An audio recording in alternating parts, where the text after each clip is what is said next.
Guten Tag, liebe Zuschauer. Good afternoon, dear viewers. I welcome you to the online conference Global Crisis Deutschland.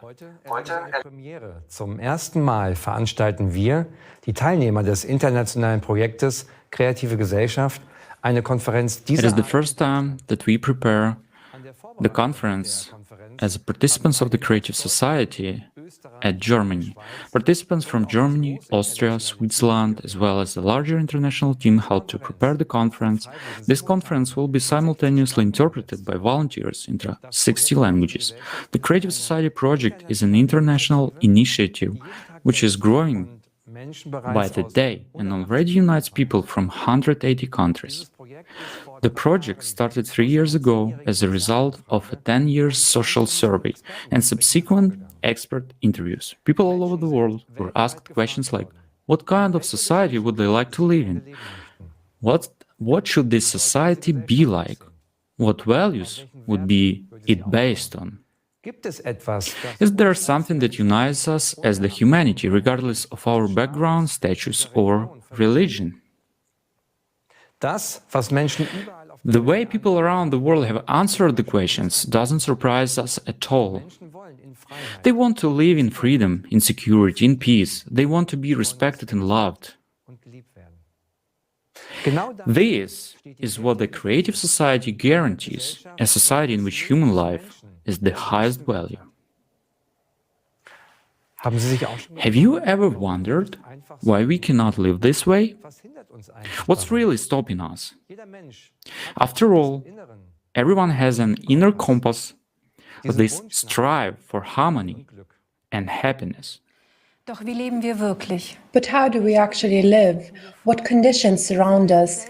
As a society today, we are faced with numerous crises and problems that burden our country as a whole, as well as each individual, making our future look uncertain. The poverty trap, inflation, social division, and climate collapse are just some of the many problems. To get a deeper understanding of the current state of our country, we, volunteers of the Creative Society project, have spent the last few months thoroughly examining the current pressing issues in Germany. To do this, we analyzed information from official sources, conducted social surveys, as well as interviews with experts. While preparing, we came across interesting but also absurd information which surprised and shocked us. We've compiled a large amount of information into an overall picture, which we would like to present to you today. However, our goal is not simply to highlight the problems and shortcomings. Our main priority is to present you with an absolutely realistic and effective way of solving them, the way that will lead us out of crises and absurdity. This is the Creative Society. Today's conference will focus on the following topics.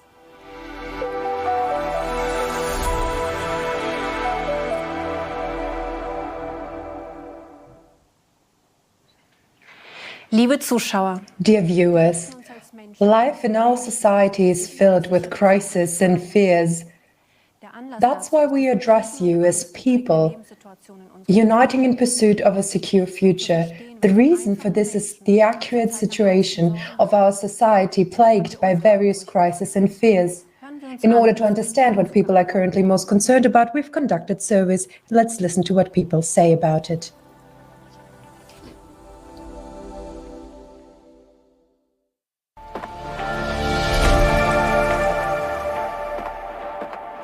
I also think what's happening here in Germany at the moment is very bad, that people feel so insecure. Where is its economy heading right now? Can you still afford everything if you go to work every day? Off the top of my head, I would say what worries me is that many people are in a difficult situation and that many people are, let's say, simply anxious or afraid about the future. How can I cope with that? Can I pay my bills now that we have the energy crisis? Everything is getting more expensive. My major concern is people's health and healthcare provision in the Federal Republic of Germany. That will be the main issue.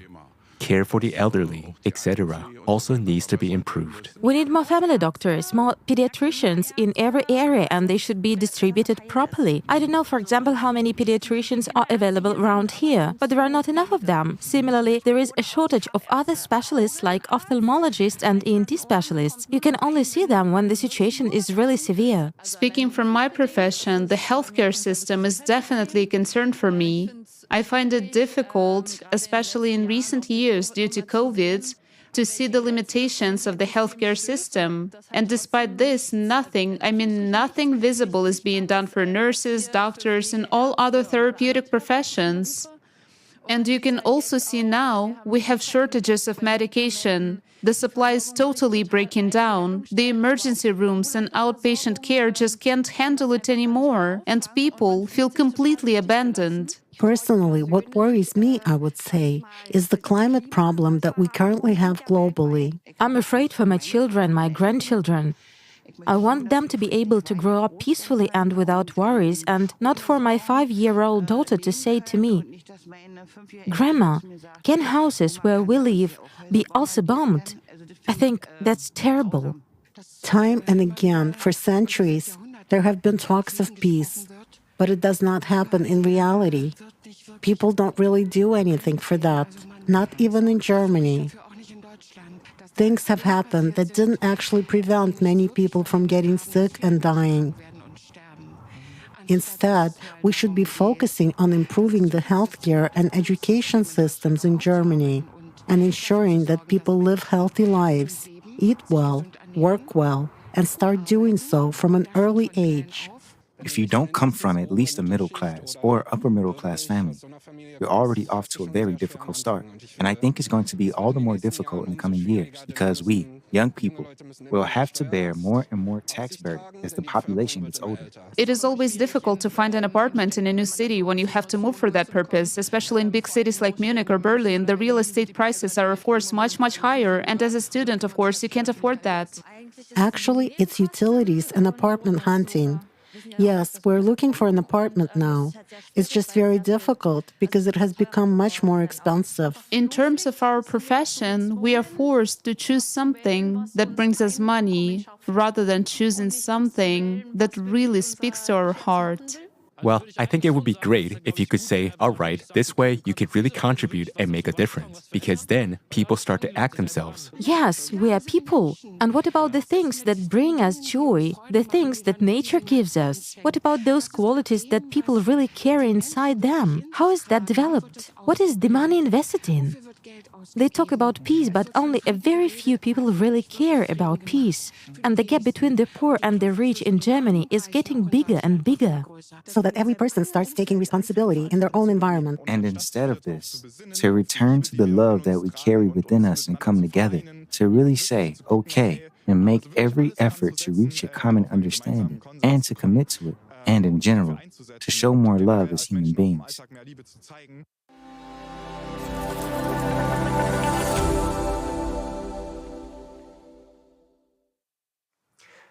Wer hätte sich noch vor einem Jahr Who could have imagined, just a year ago, that in our country, such basic needs as housing, heating, and food would suddenly become unaffordable for many Germans, and a significant portion of the population would face financial problems.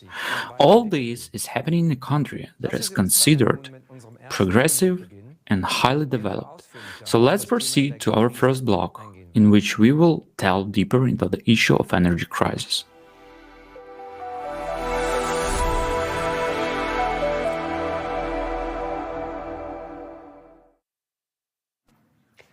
Die heutige Energiekrise, While the energy crisis our country is facing today is a central issue, most people are unaware of the extent to which our choices today predetermine our future. Germany's energy dependency and vulnerability has never reached such proportions. With the flood of information, is it still possible to have an overview of the complex situation we're in? Wir sind inmitten We are in the middle of geopolitical conflicts. we are concluding new energy supply contracts for which new multi-billion-dollar infrastructure has to be built in a very short time. Our energy artery is being blown up in the middle of the day, and no one cares.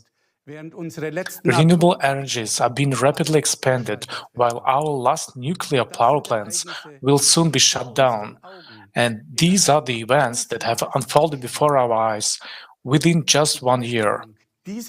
Many people are not aware of the significance of these rapid events because every day we are in a survival state. What has led us to such a situation? The following video sheds light on the background and context of the current energy situation.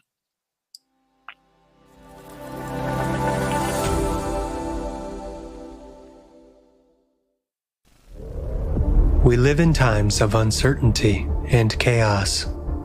Energy prices are skyrocketing, significantly affecting both the people's lives and businesses.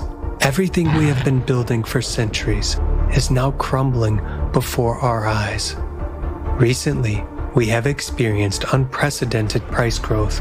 Inflation continues to rise, and businesses go bankrupt.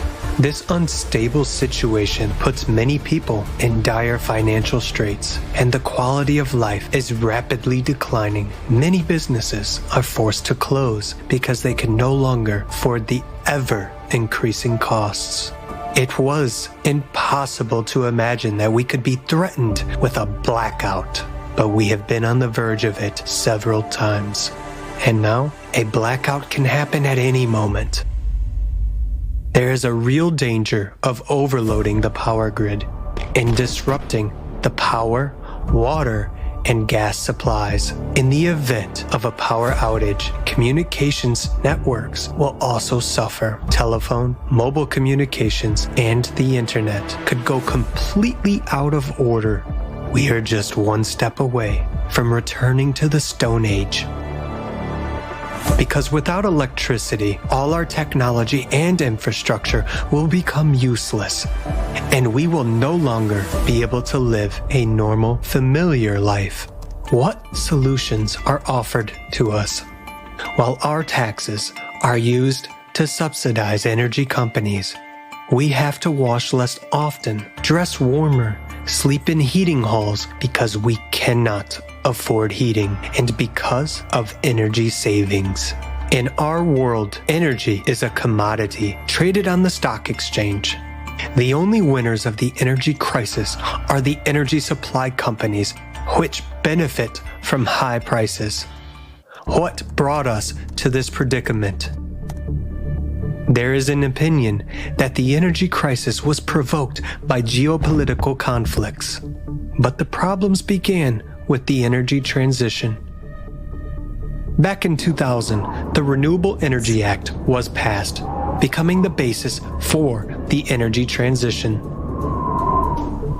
In order to reduce the consumption of fossil fuels such as natural gas, oil, coal, the focus has been placed on promoting renewable energy sources that would generate sustainable and productive electricity. Are we on the right track? Will we be able to achieve our goals? We are the country that has embarked on a radical energy transition. For decades, we had a well-functioning infrastructure that reliably provided us with energy. But we have shut down many of our nuclear power plants while importing nuclear-generated electricity from France. We are phasing out coal, but we buy electricity generated from coal in Poland. Now, we put all our eggs in one basket, the renewable energy sources. In this case, we have to be 100% confident in them, since green energy generation is weather dependent and therefore unstable. We continue to rely on coal, gas, and now also nuclear power to produce the missing electricity. There is also the problem of its storage and transportation. Currently, wind energy cannot be transported from the north to the south of the country because of the outdated and poorly developed power grid infrastructure, which leads to power shortages and possible blackouts.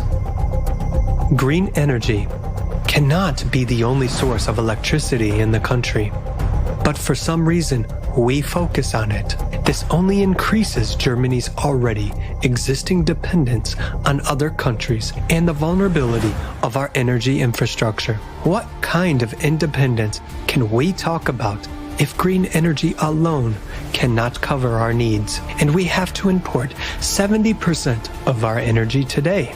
807 million euros were paid by taxpayers in 2022 for wind power that was never produced. Because we pay energy suppliers even when they do not produce energy. We have already spent hundreds of billions of euros expanding our renewable energy infrastructure. And with every new electricity bill, we continue to pay for it. In Germany, renewable energy makes up the largest share of total electricity production, and accordingly sets the most expensive tariffs. How many billions more do we have to spend on energy extraction technologies that are not the solution to our problems? Germany has always had the highest electricity prices regardless of geopolitical events, in addition to old contracts that are currently not being serviced but are still in force. New oil and gas contracts are being added from new energy suppliers at much higher prices. Moreover, new liquefied natural gas terminals are being built, which have already cost us 6.5 billion euros in 2022, and billions more are expected to be spent. We can barely keep up with current expenditures due to inflation, and our country is getting even deeper into debt. Who is going to pay for all this? For decades, we have been investing in an inefficient and very expensive green energy infrastructure. We are in the middle of a trade war caused by the geopolitical situation, and we have to suffer from skyrocketing prices and overall uncertainty. But we, people, do not agree to that. Yet, who represents our interests? The interests of people. The current energy crisis is not a natural occurrence, but rather an artificial one. Is it really impossible for such a developed country as our Germany to find a way out of the energy crisis?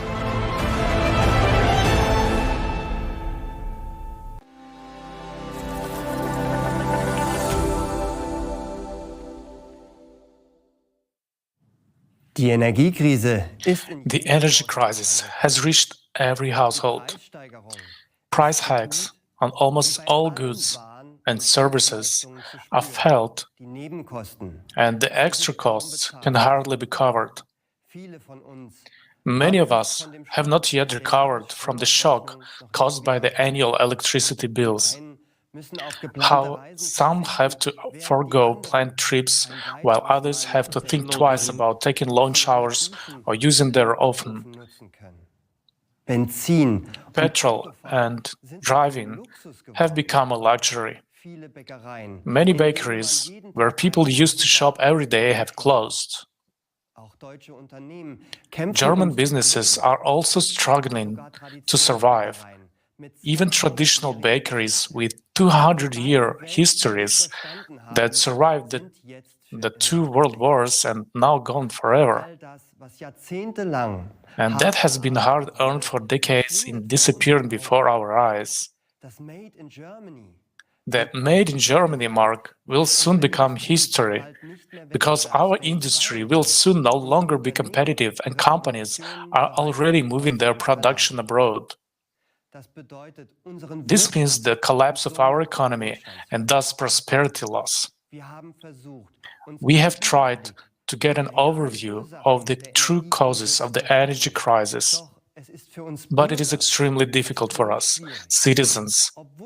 Even though energy is our livelihood and we are ultimately the financial sponsors, We, citizens, are pacified with relief packages, which are like a drop in the ocean.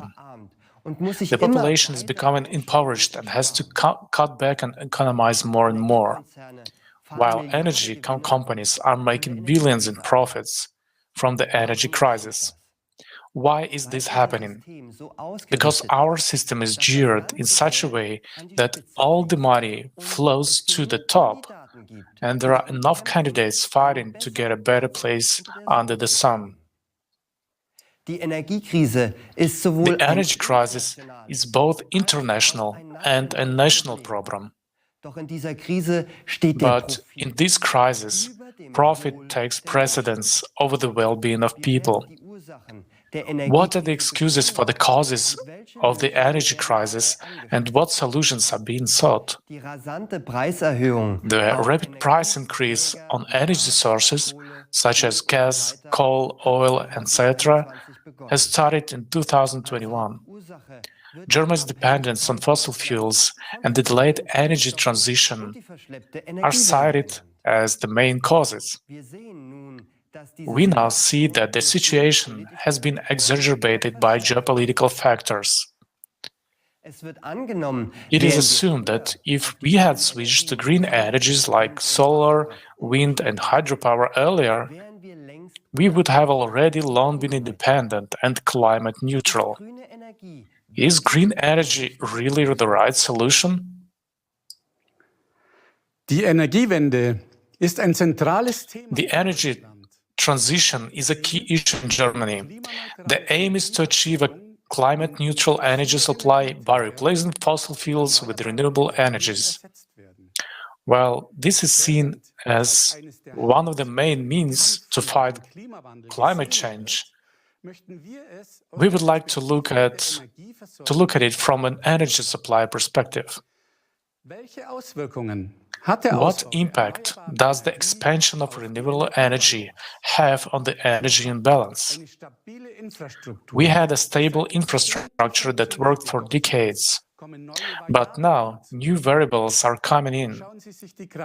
Look at the graph of how the energy mix has changed over the last 30 years. Due to the Renewable Energy Sources Act, adopted in 2000, the share of green energy in Germany's energy mix is growing. The green part of the diagram on the left shows the share of renewable energies, which was 1.3% in 1990. Within the last 30 years, this share has risen to 16%. This is what you see on the right-hand diagram. The share of nuclear energy and coal, marked in pink, gray, and red, have halved overall. This has a major impact on the infrastructure and especially on the energy supply, on the electricity supply. Let's look at what danger this entails. The energy balance is decisive for the safety of the power grids, meaning if power generation and consumption are in balance at all times, then the power grid is stable. The current always flows evenly at 50 Hz in the grid. If the balance is not maintained, a deviation is about 0.5 Hz is enough to cause a grid failure. Different types of power plants are used to ensure this balance. Baseload power plants, such as nuclear power plants, which generate electricity in a stable way but cannot quickly reduce or increase the load and cannot be shut down quickly. And flexible power plants, such as gas, coal, and hydroelectric power plants, which can quickly increase or reduce output when electricity demand increases or decreases. Renewable energy sources are weather-dependent and cannot be used at all times. They also cause unpredictable surges in the grid that have to be balanced. During the course of the day, however, the demand for electricity constantly fluctuates. At night, there is a rapid drop in demand, and during the day, the reverse happens, seasonally too. The demand for electricity also grows, especially in autumn and winter, when it grows many times over. With the rapid expansion of renewables, however, another factor is added, the weather. As a result, it is becoming increasingly difficult to ensure energy balance. Many factors are now affecting the balance in our energy grid, including increasing energy consumption, aging infrastructure, manipulation of energy markets, and climate change. In addition, green energy sources are causing dramatic changes in the way energy is fed into the grid. If the energy balance is disturbed, the power grid can collapse, and a so-called blackout will occur. That is the total failure of the entire power grid. Especially in the last year, the search queries as well as the presence of this topic in the media have increased very much. But people do not know that we have already been on the brink of blackout several times. The fact that we have safely survived this winter is weather-related luck. Let's hear what Mr. Herbert Saurup, president of the Austrian Society for Crisis Preparedness, has to say about the blackout danger. Yes, I'm observing the unfolding events with great concern, because 10 years ago, this was just a theory. From the systemic point of view, unfortunately, a lot of aspects that I discovered at that time have come true. Last summer, I wrote a comprehensive analysis with concern for the coming winter, the development of a catastrophic winter. 2022 to 23 scenario was also possible. Fortunately, this didn't happen, also because we were lucky that the weather conditions are still mild compared to the previous winters. If the winter was harsh, with lower temperatures, we would have been in big trouble. And a blackout is just a trending word. I mean by it, a super-regional power outage, which affects several states or bigger regions of the country and lasts for a long period of time. This is a trigger event, but we're talking about the infrastructure and interruptions in the supply. A critical factor is the interruptions in the supply, but not the power outage itself. I tried to separate these two.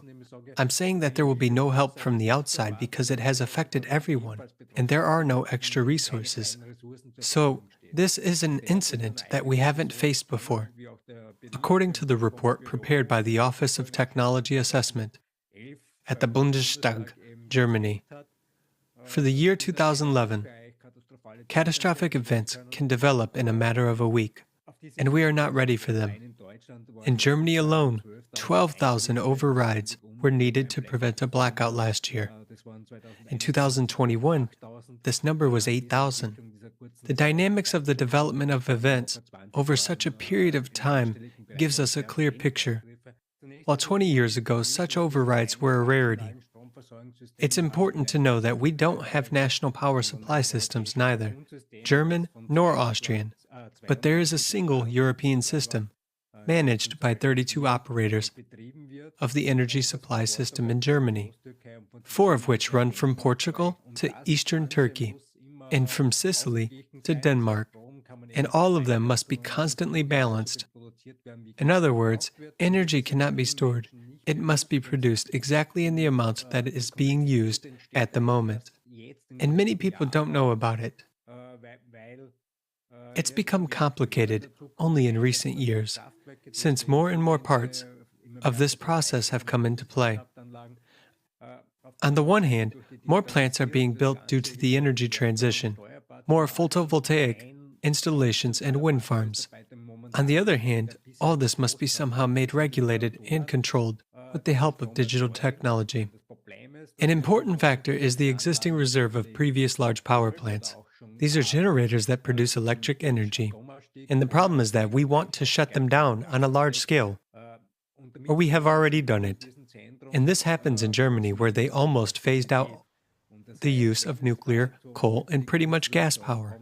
Amid all these events, there is a lack of stability, which means that if there is a power outage due to a series of unfortunate events, there is a great possibility that it would be impossible to stabilize the situation in this region. And this will be a large-scale power outage. The problem is that this safety technology was developed for the system that will soon cease to exist or will be used less and less due to the energy transition. There are many professional energy officials, particularly highly educated technicians, who talk about it openly, but no one listens to them and no one takes their concerns seriously. We as a society also must be prepared for such events because, unfortunately, we cannot trust the people that make decisions, but do not possess this foresight at the political level, as many things are pretty much driven by ideology, and with little understanding of technical issues, because infrastructure is a project that lasts for decades, and it is not possible to change plans within a few months. And we saw that last year. On the one hand, nuclear power phase-out was delayed again, and on the other hand, coal-fired power plants that should have been dismantled were brought back.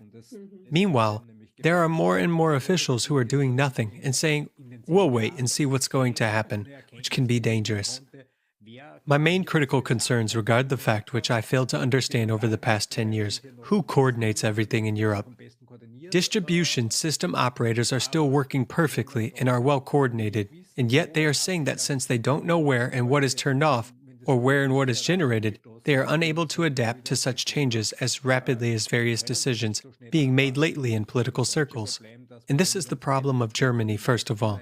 We always make the second step before making the first one, meaning we turn something off before we find a replacement for it.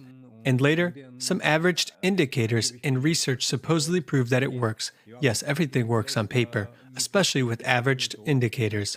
Yes, France has enough nuclear power, Poland has enough coal. There is enough in the system. But there should be enough, not only in the system, there should be enough at the regional level. Because if there is no current reserve in the northern part of Germany, or in the European region of Denmark, there would be instability, which could lead to big catastrophes. As we can see, Germany's power supply is tied to the synchronous continental European power grid, meaning that any instability or a blackout in Germany can trigger a chain reaction throughout the European Union. While we are talking about sustainability and independence, there is an increasing risk that our security will be challenged. Can you imagine these implications? Nothing gonna work anymore. Absolutely nothing.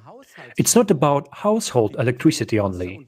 Safe water and food supplies, public transport, mobile networks, sewage systems, and so on, all will come to a standstill since they all need electricity. The world is just looking at Germany in disbelief. The world's stupidest energy policy. These are the headlines of the international newspapers. Not a single country has come up with the idea of simultaneously shutting down traditionally reliable baseload power plants, such as nuclear power plants, and switching to unreliable renewable energy sources. We luckily managed to make it through the winter, but the last nuclear power plants are set to be decommissioned soon. We'll be as lucky next winter as we were this year. With the growing share of renewable energy and the simultaneous phase-out of conventional energy sources, it is becoming increasingly difficult to maintain the most important aspect of the energy supply, the energy balance. Green energy is weather-dependent and therefore unstable. When there is no wind, not enough light on the cloudy days or at nights, or too much sun and wind, green energy sources create highly unpredictable fluctuations in the power grid, which have to be compensated by the fossil fuel-fired power plants. It is these energy sources that are about to be shut down and in the near future because they are not environmentally friendly. But how do they in fact cope with winter recessions? In January 2021, when there was no wind in Germany, They used coal-fired power plants located in Romania and Bulgaria to make up for the power shortages. However, a very large amount of electricity that had to be transmitted through the grid in several countries caused the power system in Croatia to collapse, leading to power outages in certain parts of Europe. Energy experts emphasize that we barely managed to avoid the Europe-wide blackout. But if too much electricity is produced, the stability of the grid must also be ensured. The solution would be to store this electricity. One such example can be found today in Australia. Australia paid $200 million to build and install a 100-megawatt battery storage system. The energy of such a battery is enough to power 30,000 homes for 1 hour in the event of a power outage. So $200 million for 1 hour of electricity, and then what? What happens if there is no export or excess electricity from Germany? Then, for instance, the production of electricity by wind turbines is limited by the power operator, the grid operator, due to grid overload.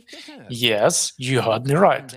Even in an energy crisis, the capacity of wind turbines is intentionally limited, even when there is sufficient wind. As consumers, we are urged to conserve energy, yet we are paying for electricity that is not even produced. Last year, only 800 million euros were spent on this. Isn't that absurd? By 2030, at least 80% of total electricity consumption will have been covered by renewable energy sources, which are to become the main source of energy in the power supply. According to the Düsseldorf Institute of Competition Economics, the chaotic energy transition to alternative energy sources will cost us citizens more than 500 billion euros by 2025. And there are estimates that the total cost could amount to 1 trillion euros by the end of 2030. That's about 10,000 euros per German citizen.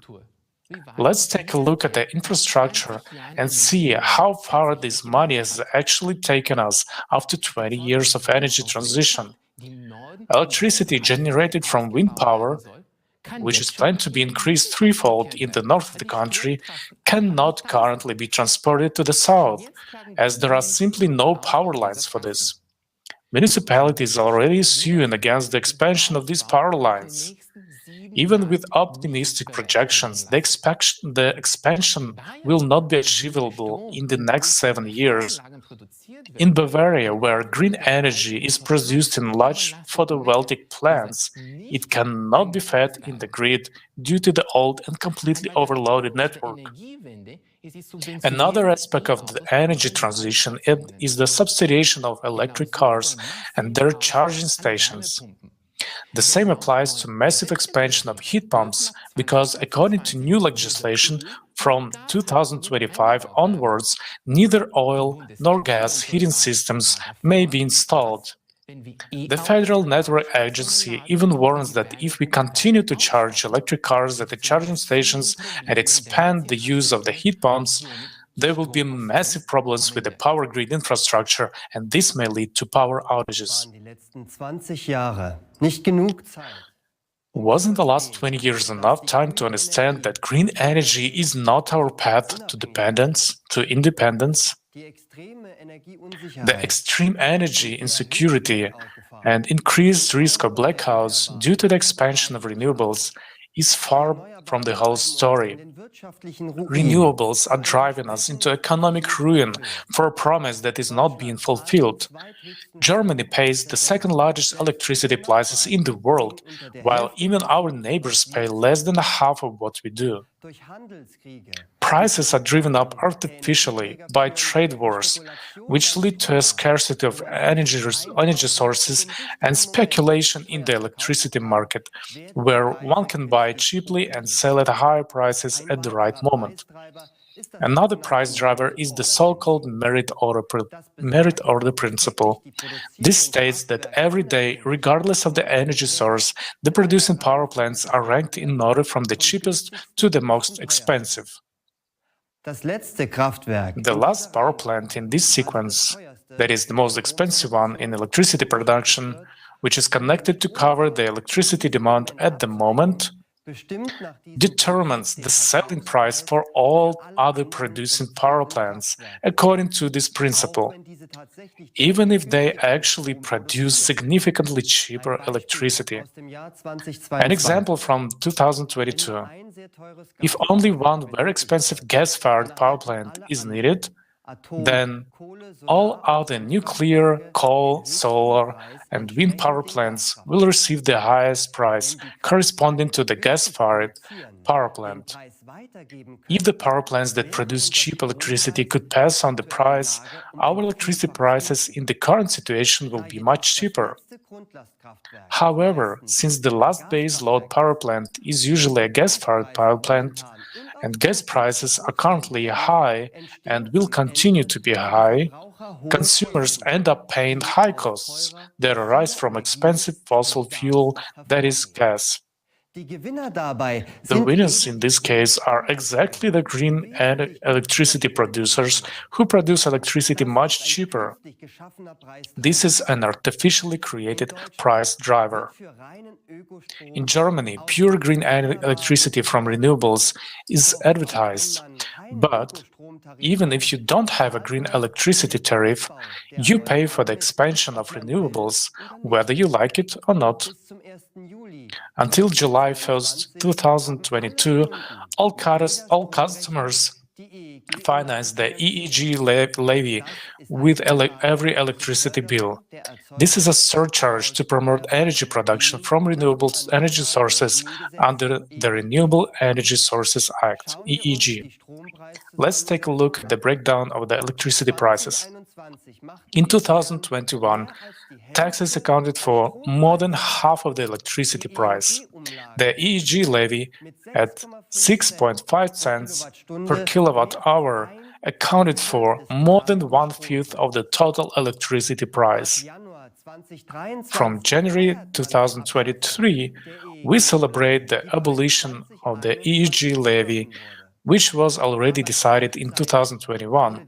But at the same time, the National Emissions Trading Scheme, the so-called CO2 tax, was introduced. This will be raised every year.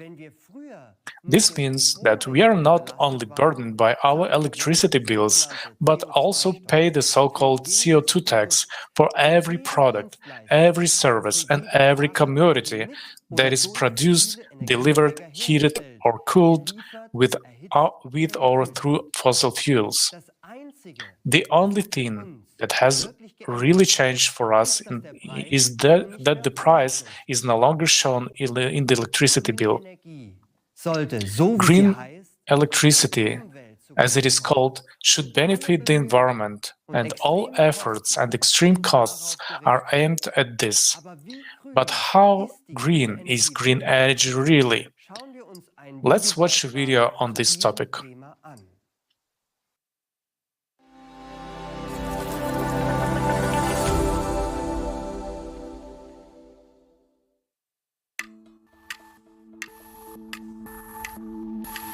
Today, renewable sources make up about 28% of total energy. But in order to produce them, we still use non-renewable natural resources. All this continues to contribute to the depletion and pollution of the planet. Solar panels, for example, contain such heavy metals as lead, cadmium, and mercury. During operation, they leach into the ground and evaporate into the atmosphere. Waste from solar panels is 300 times more toxic than nuclear waste and requires special disposal. But since it costs more than production, they decided not to bother with it and send the used panels to landfills in poor countries. So far, not a single country in the world has regulations for their disposal. According to scientific studies, by 2030, there will be up to 8 million tons of green waste in the world. And by 2050, this volume will increase to 78 million tons. Let's imagine how these numbers would increase if we completely switch to these sources. Is this calculated in the reports? And is this topic explored that deeply at the conferences? As you can see, this only makes the environmental situation worse. And this is just the tip of an iceberg that we have to look into deeper. So, what's wrong with wind farms? Let's start with our wallets, out of which you and I will have to pay for these ambitious solutions. Building a wind farm requires an enormous investment of money and resources. The service life of a wind farm can be as long as 30 years or more, but many wind turbines are decommissioned at the end of 20 years subsidy period, regardless of their functionality, due to lack of economic benefit. And during this time, it manages to recoup only 78% of the money spent on its construction and installation.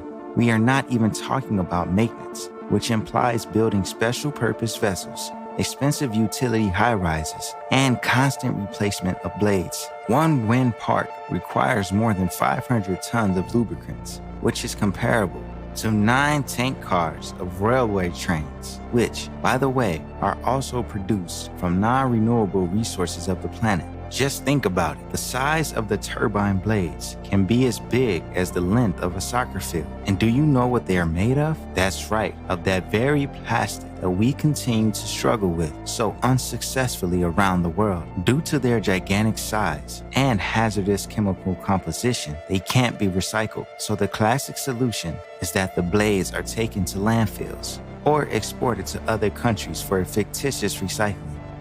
This, therefore, poses an insurmountable problem for our environment. The need to produce lightweight and strong rotor blades leads to another critical problem: the use of balsa wood.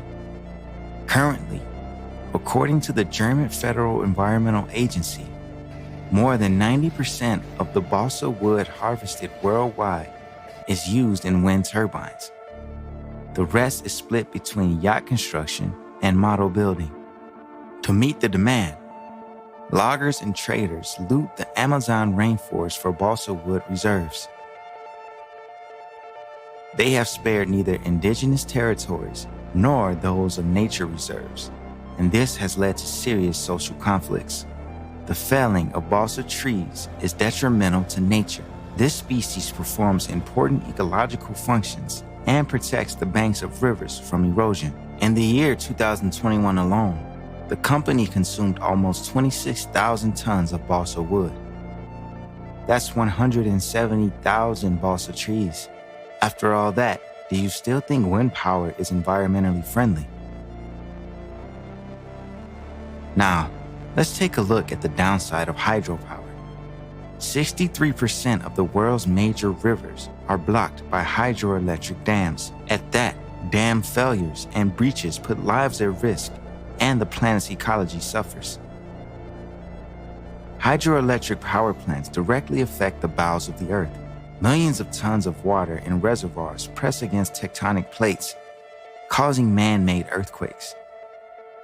Moreover, according to a recent study by the World Wildlife Fund, hydropower production is no longer reliable because rivers are drying up due to the current climate crisis. We keep being persuaded that alternative sources will improve the environment and solve the issue of climate change. Why? Where does such pushy advertising of green energy and show of concern for us come from? After all, it is not profitable for the states that are forced under pressure to subsidize these projects and buy this energy at 5 times the price of traditional energy. Germany is a prime example. By shutting down most nuclear power plants in favor of green energy, it has hit a dead end. On the most productive days, green technology generates only 17% of total energy consumption. So today, it has to buy energy with huge amounts of taxpayer money from the same non-green nuclear power plants in neighboring countries. Isn't that absurd? There's also another important fact worth noting. Renewable energy depends on the sun and wind, So it must either be used immediately or accumulated. Yet, electricity is a complicated and expensive commodity to store. Let's calculate how many batteries are needed to store electricity and use it during periods without wind or sun, or during emergencies. Just imagine, an average two-person family consumes about 235 kilowatts per month. About 100 batteries of 2.4 kilowatt would be needed to cover one family's monthly electricity needs. Now let's recall that a battery is the conversion of electrical energy into chemical energy and back again. To create them, harmful chemicals are used that cannot be recycled. And in order to produce cobalt, child labor in underground mines in the Congo is used. All this is done to allow us to breathe supposedly clean air. Now to summarize, with such aggressive promotion of alternative energy sources, are we taking into account their low efficiency factor and impact on ecology? Considering all the above, we should answer the following questions together. Should we actively develop alternative energy if it has so many disadvantages? Is it beneficial for us as humanity today? Or should we put our efforts to find a more effective solution?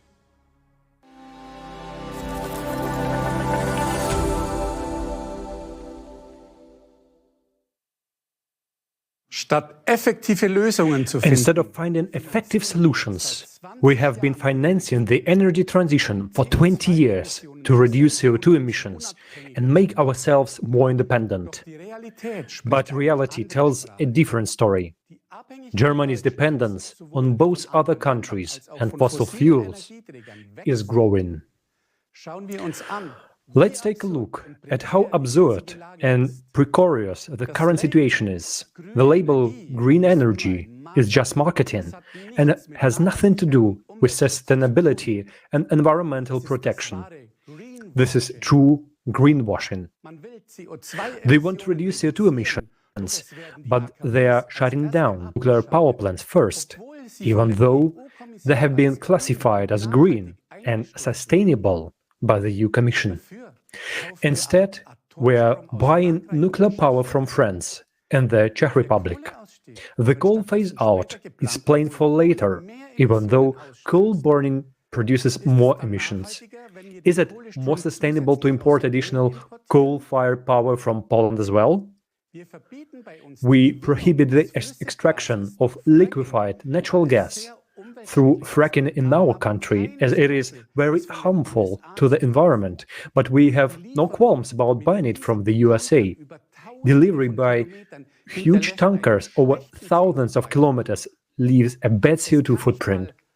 It cannot even cover our demand, not to mention that it's much more expensive than the cheap and widely available natural gas.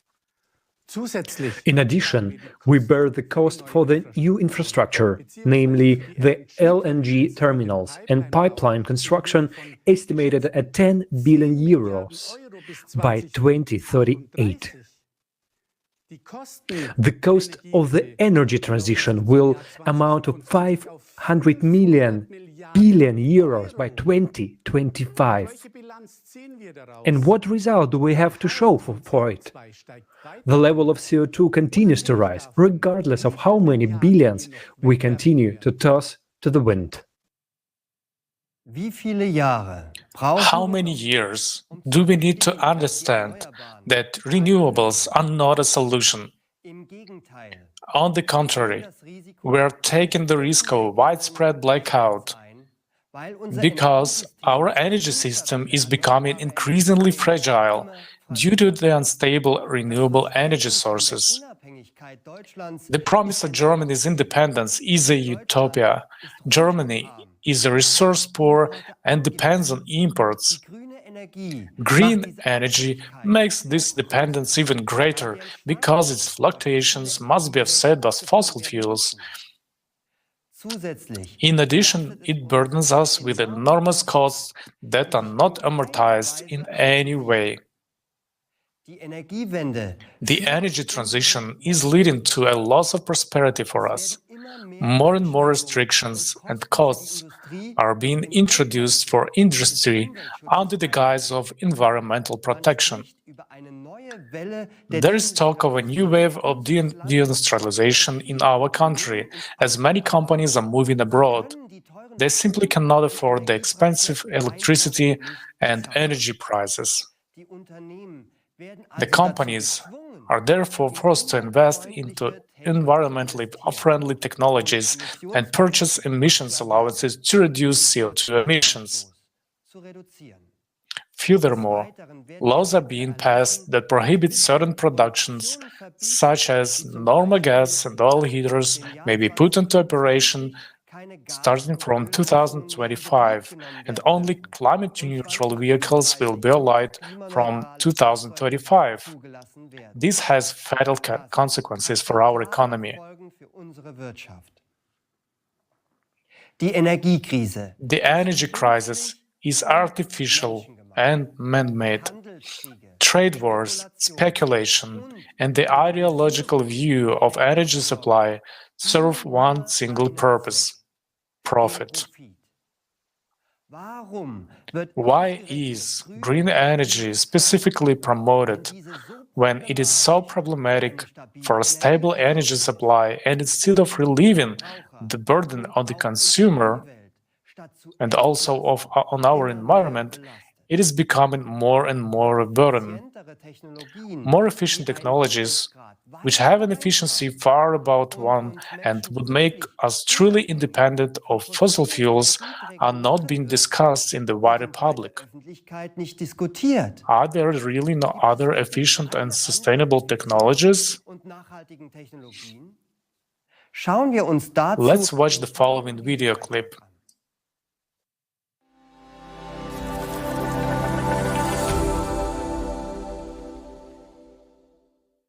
Right now, we are totally dependent on our planet's non-renewable resources or weather conditions for our power industry. In the pursuit of producing more power, we are destroying nature. Also, we are jeopardizing our own lives. Is this the limit of our dreams and technological capabilities? We need a new technological leap, and we are able to do it now, but only on one condition. First, let's understand how realistic such a leap is and what benefits each person would gain from it. Fuel-free generators, what are they? Let's start by comparing them with traditional generators. The efficiency of traditional energy sources is extremely low. Efficiency of thermal power plants, up to 43%. Efficiency of internal combustion engines, up to 40%. Efficiency of nuclear power, up to 35%. Efficiency of solar panels, up to 22%. Even if we go to the most efficient hydroelectric power plant, we can see that its efficiency is no more than 85%. And at the same time, we lose most of this energy while we are transporting it to the end consumer. Because it's impossible for us to implement and put hydroelectric power plant in every home. But it's very possible for us to equip every home with an FFG. The fuel-free generators requires energy only for its startup, and then it operates autonomously, which means the efficiency of fuel-free energy is greater than 100%. Thus, FFG is not a perpetual motion machine, since it requires an input of energy, but a smaller amount than what energy it can produce. An obvious question arises: how energy then would be generated if no fuel required for that? We know from the school physics class that according to the law of energy conservation, we can't get more network output than we had spent on it. But this law only works in a closed systems, whereas FFG is an open system and it receives energy from the surrounding space. Scientists of the Russian Academy of Sciences experimentally confirmed that, for example, during the operation of magnetic FFGs, the space around the generator does not heat up but cools down. Instead, there are many myths and fakes around this technology that discredit the very existence of FFGs. Someone tries to make money from selling fake devices. Real inventors are being intimidated and even physically eliminated. Many developments were stolen or destroyed. Why is this happening? Energy is not only a tool of manipulation, but also a tool of political influence. It brings billions of dollars in profits for energy corporations, which will be gone instantly with the implementation of FFGs. Consequently, their power over us, those who buy energy and depend on this resource, will disappear too. However, despite all the obstacles, we have working devices from officially recognized inventors. Let's take a look at some of these developments. Magnetic generator. Its original inventor is considered to be John Searle, who used custom-made magnets in his machines. Since 2019, based on a similar technology by the inventor, Dennis Danzig, a US company has been supplying power to its customers using plants with a capacity of up to 25 kilowatts. Since 2019, it's no longer science fiction. Only those who are far from science and do not monitor new technologies laugh on FFGs as a fiction. Therefore, those who make fun at FFGs themselves gave a fun on others. Let's continue. A whole range of fuel-free generators was developed in Ukraine. The principle of operations of these generators was based on a looped electromagnetic gun, a pulse power system. For example, one of the systems produced 25 kilowatt of free energy on a conventional generator with an input of 3 kilowatt. The efficiency is 833%. Gravity generators. In one type of such machines, the pneumohydraulic principle is used. The generator runs on the buoyant force of water according to Archimedes' law. The output of such units depend on their size. The most famous generator of this type is called kinetic power plant. It is also known as Roche generator. Such generators are produced by a German company which has branches in Mexico, Serbia, Switzerland, and Colombia. According to official expertise, the compressor of the generator of one of its units consumes 4.5 kilowatt, while a generator itself produces 11 kilowatt of electricity. That is, the efficiency is more than 200%. How much is that? Is a typical country home power consumption. 6 kilowatts per hour. Radio wave generators. Their inventor is Maxwell Chikumbutso from Zimbabwe. He is called the African Tesla. A very compact African technology made it possible not only to create a free energy generator, but also to upgrade a car so that it could move without fuel or recharging. As a result, even a helicopter was upgraded. Recently, the inventor presented a very small 500-watt power generator. Its output allows you to power a widescreen TV from free energy. And there are dozens of less-known inventions in different countries. In the USA, Malaysia, Georgia, India, Turkey, Japan, Uzbekistan, Mexico, New Zealand, and many other countries, there are research teams developing fuel-free generators. How is that, you may ask, and how it's possible to launch these technologies? How inventors are still alive and their generators are not yet been destroyed? That's because they get energy for free and sell it to consumers for money, while the generators themselves cost crazy money. The percentage of people currently receiving energy from these systems is negligible compared to all of humanity. Therefore, FFGs that are actually working now are in no way helping all people to become energy independent. So why isn't this amazing technology available for everyone in the world? Because we are living in a consumerist format of society.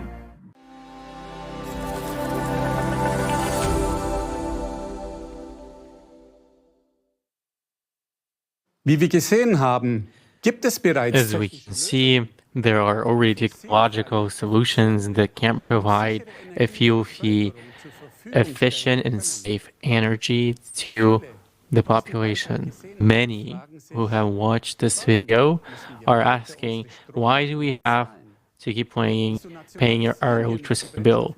Why don't we nationalize fuel-free generators and provide everyone with free energy surely would be a logical solution for the energy crisis. Imagine if every household had such a device at their disposal, and there was no such thing as utility bills anymore.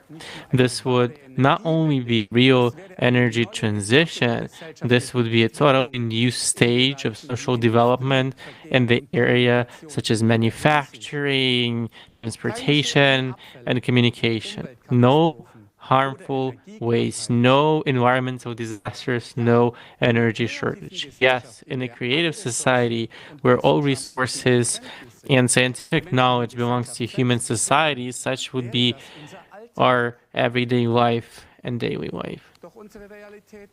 But our reality is different.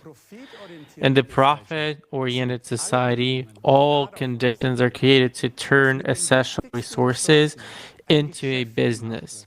There are wars for new markets, speculations and open terrorist attacks on civilian energy infrastructure. Even the air is taxed. Thus, over the FFGs are being turned into an expensive commodity, even if their production cost is negligible compared to their output. What would happen if tomorrow we introduce such technologies as FFGs worldwide without changing the format of society? Many millions of people employed in the energy sector would become unemployed overnight. Their families will lose their livelihoods. The ensuing economic collapse this makes, as well as mass social unrest, would plunge the world into chaos in addition to already existing crises. Because in today's society, people are not protected. The energy, just like the human life, is just a commodity. What would be the best thing for all of us? Energy supply, just like water, is a human right and not a nice-to-have product, but a vital foundation of life. The introduction of FFGs requires social security for every individual and a new needs-based economic system, transparency and direct citizen participation in social decisions. This is enshrined in the 8 pillars of the creative society, and the introduction of these pillars at the legal level will actually guarantee the human rights to which we are entitled, such as freedom, security, and the dignity of life, or a dignified life. Thank you very much, Gunther. Later on, we'll tell our viewers in detail about the Creative Society format, and we'll also touch upon the topic of energy supply as well. So be sure to stay tuned. We would like to remind you that this conference is being simultaneously interpreted into 60 languages. The topics we address today are extremely important but also sensitive. Therefore, there is a possibility that our live broadcast may be blocked. So please continue to share this conference and stay tuned on other platforms. The links to our live broadcast can be found in the description below. In our next block, we're going to look at the social sector of our society and how it relates to the economic system. The social crisis is affecting more and more people in our country.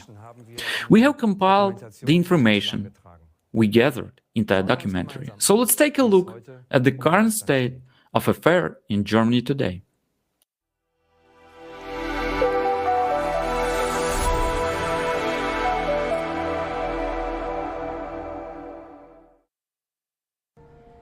How is a country's wealth measured?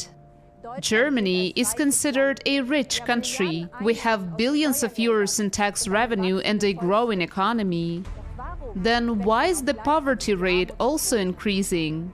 As a result of inflation and rising cost of living, the general level of welfare in Germany continues to decline. Is the image we have of Germany correct? Are we still a thriving welfare state? Let's find out together. Poverty. According to the Paritätischer Wohlfahrtsverband, the poverty rate in Germany constitutes 16.6%, or 13.8 million people. More than 11% of the population live below the poverty line. Single parents and students are especially affected. 41% of single-parent families live in poverty. According to the Federal Statistical Office, in 2021, nearly 38% of students had a monthly income below the poverty line. The growing poverty in Germany is particularly visible in the barely manageable number of people turning to food banks. In February 2022, more than 2 million people visited 960 food banks daily. These included homeless people, refugees, citizens living on welfare benefits, as well as retirees and single parents. People from the low-wage segments are also increasingly turning to food banks for help. The poverty risk rate for people over 65 increased from 14.7 to 17.4% between 2018 and 2021. According to a press release from the Federal Department of Housing, Urban Development and Construction, in January 2022, a total of 263,000 people in Germany had no permanent residence. Poverty has an impact on early mortality as well. In Germany, the difference in mean life expectancy between the lowest and highest income group is 11 years for men and 8 years for women. Poverty among children. Today, nearly 1 in every 5 children in Germany lives in poverty. Often, people who grew up in difficult and disadvantaged conditions remain trapped in a cycle of social insecurity throughout their lives. About 40,000 youth and young adults are at risk of becoming homeless. Poverty in old age. The next most vulnerable group is people over 65, and according to forecasts, the level of poverty in this group will keep increasing.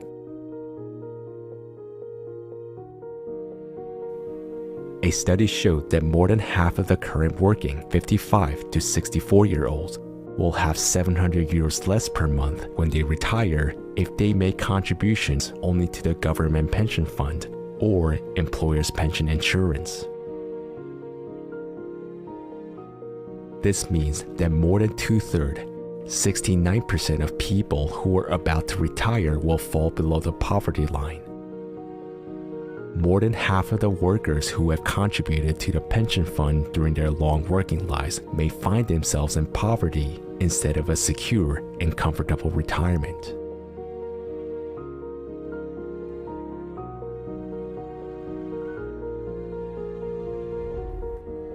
And although there are thousands of organizations in Germany that fight poverty, such as National Conference on Poverty, the German branch of the European Anti-Poverty Network, poverty rates continue to grow.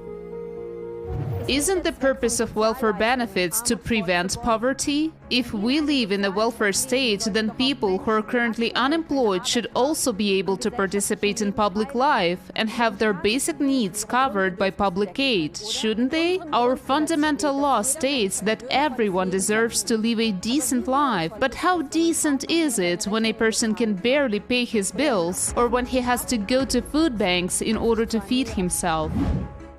Unemployment. Over the past 3 years, the unemployment rate has shown a positive tendency.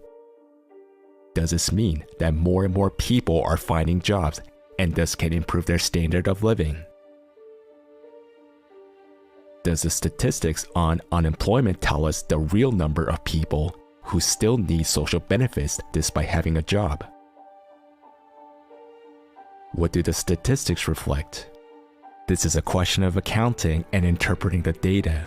There are some people who are not listed in the unemployment statistics at all, although they receive social benefits. This includes everyone who has minimum employment or a job for €1, who are looking for work or pursuing a vocational training, as well as those who are having difficulty finding work or who are sick. According to official statistics, this already makes a discrepancy of almost 800,000 people. Also, statistics do not take into account people who are not registered as unemployed and are not looking for work. They are called hidden reserve or inactive population. These are almost 3.1 million people who are not actively looking for work at the moment, but would like to get a job. For instance, housewives. Then how true are the unemployment figures in fact? According to the German TV news service Review of the Day, politicians continue to change the wording of the unemployment criteria in such a way that officially unemployment figures are declining, although in fact they're rising. Due to the constantly changing basis for calculating statistics, it is impossible to directly compare current figures with the previous ones. Labor shortages. On the other hand, in addition to unemployment, there is ever-growing labor shortage in Germany. There is a lack of skilled workers, especially in the social professions. There are not enough teachers, doctors, nurses, and childcare workers. Up to 60% of vacancies in healthcare and education are not filled. Whether they're academic professions in medicine, or STEM fields, meaning science, technology, engineering, and math, or non-academic professions.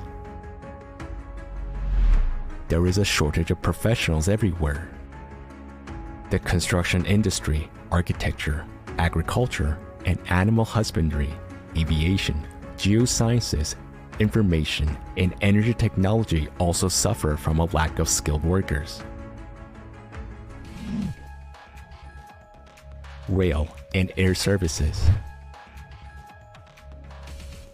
Staff shortages and sick leaves led to mass delays and cancellations of rail and air traffic last year.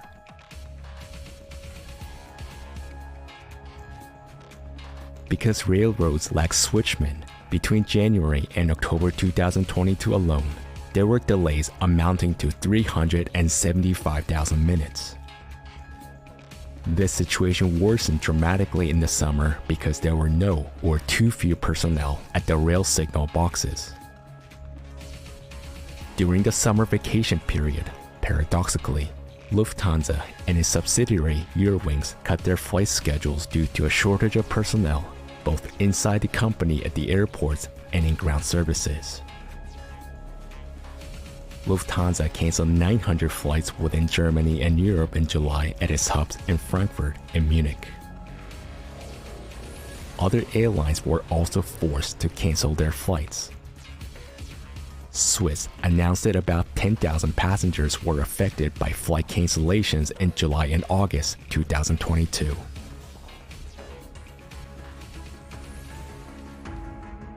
In December 2022, the number of vacant jobs for skilled professionals reached 1.2 million. Compared to the same month of the previous year, the number of vacancies increased by 44,000. That is a 2.9% increase. The number for the year 2022 were the highest in 10 years. In addition, there are a large number of job positions available for unskilled workers. In 2019, the German Economic Institute Ivyo published a study indicating that more than half of the 753 professionals examined experienced labor shortages. According to studies, the skilled worker shortage is now jeopardizing companies' success even greater than rising prices for energy and natural resources. Nearly half of all companies in Germany are forced to cut their operations due to staff shortages. The labor shortage is currently costing Germany almost 100 billion euros. It's weird. On the one hand, we have a large number of people looking for work, but on the other hand, there is a huge shortage of skilled professionals in many industries. So what's the missing link between the people who are looking for work and the companies that are struggling to fill their vacancies? It seems absurd. Housing market. The general crisis has also reached a housing market. Housing is in short supply. The German market is in absolute state of emergency. Already in 2020, 8.5 million people in Germany were living in overcrowded apartments. The problem continues to grow. Experts at Deutsche Bank are already sounding the alarm. They expect an unprecedented housing shortage and a deep construction recession in Germany in 2023. Rent control measures don't help much either. When housing is in short supply, people are forced to pay inflated prices per square meter because competition among tenants for every available apartment is so fierce that people have to take what they can get. The shortage of housing can be regulated by the government through allocating more social housing, but instead, the number of public housing units continues to be reduced. Between 2006 and 2019, the number of social housing units decreased from 2.1 to 1.1 million. About half of state-owned social housing became private property. In addition, fewer and fewer new buildings are being built. Supply shortages during the pandemic led to higher prices for building materials, ranging from wood to steel. And then came the shortage of construction workers, and finally, the cost of heating skyrocketed. Because of rising interest rates, fewer and fewer people could afford to buy a home. In Germany, every child is given a tax number at birth, but apparently no thought has been given to their enrollment in school. Because how else can one explain the fact that in many cities an old and partly dilapidated school building awaits the children on this day? Mold on the walls, restrooms in need of renovation, and broken heating systems. Many school buildings in Germany have not been renovated for decades. As early as 2017, there were reports of dilapidated schools in Germany. Now, 5 years later, reports of the catastrophic condition of Germany's school buildings have surfaced again. For decades, the renovation and construction of new schools have been neglected. And this has had fatal consequences. Almost everywhere, there is now lack of suitable rooms for modern full-day education. Childcare facilities. The situation is no better for the youngest children. Germany currently lacks around 384,000 daycare places. In a Tagesspiegel newspaper report, an expert warns that the system is on the verge of collapse. Childcare groups are short of staff to take care of the children, despite the fact that mothers are forced to rely on these places due to financial pressures. Education. The staff shortage is especially acute in schools.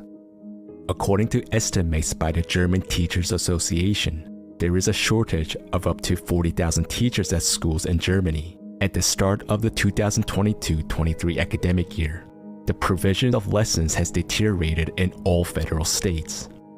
A quarter of all beginning teachers suffer from burnout syndrome. Almost a third of teachers quit the classroom within 5 years of qualifying. The teacher shortage has been around for several years already, so it cannot be explained by the recent influx of immigrant children. Pupils are also increasingly suffering due to lack of teachers, since many schools cannot provide lessons according to the planned schedule. The German education system has become outdated both in its structure and in many of its methods. Increasingly high demands are placed on pupils, which tend to overwhelm them. Another decisive factor and a basic prerequisite for learning and participation in the classroom is the mental health of the students. Currently, up to 20% of children and adolescents in Germany show signs of mental health problems. Education paves the way to the future for the younger generation, and it shouldn't limit anybody in their capabilities. Today in many schools, both teachers and students suffer from psychological stress, teacher shortages, and lesson cancellations. What's the value of education in our current format of society? Isn't the education of our children the most important investment in our future? Medical and nursing care. What situation do we have in the healthcare sector? As they say in professional circles, there have been cutbacks at every corner and every end for years, and they're getting bigger every year. There is a shortage of not only junior and middle medical personnel, but doctors as well, and everything suggests that this shortage will increase even further in the coming years. According to Alan Lundeshausen, Vice President of the German Medical Association, it now takes 1.2 people to fill one full-time position. She says part-time work is one of the last guarantees for regular working hours without overtime work.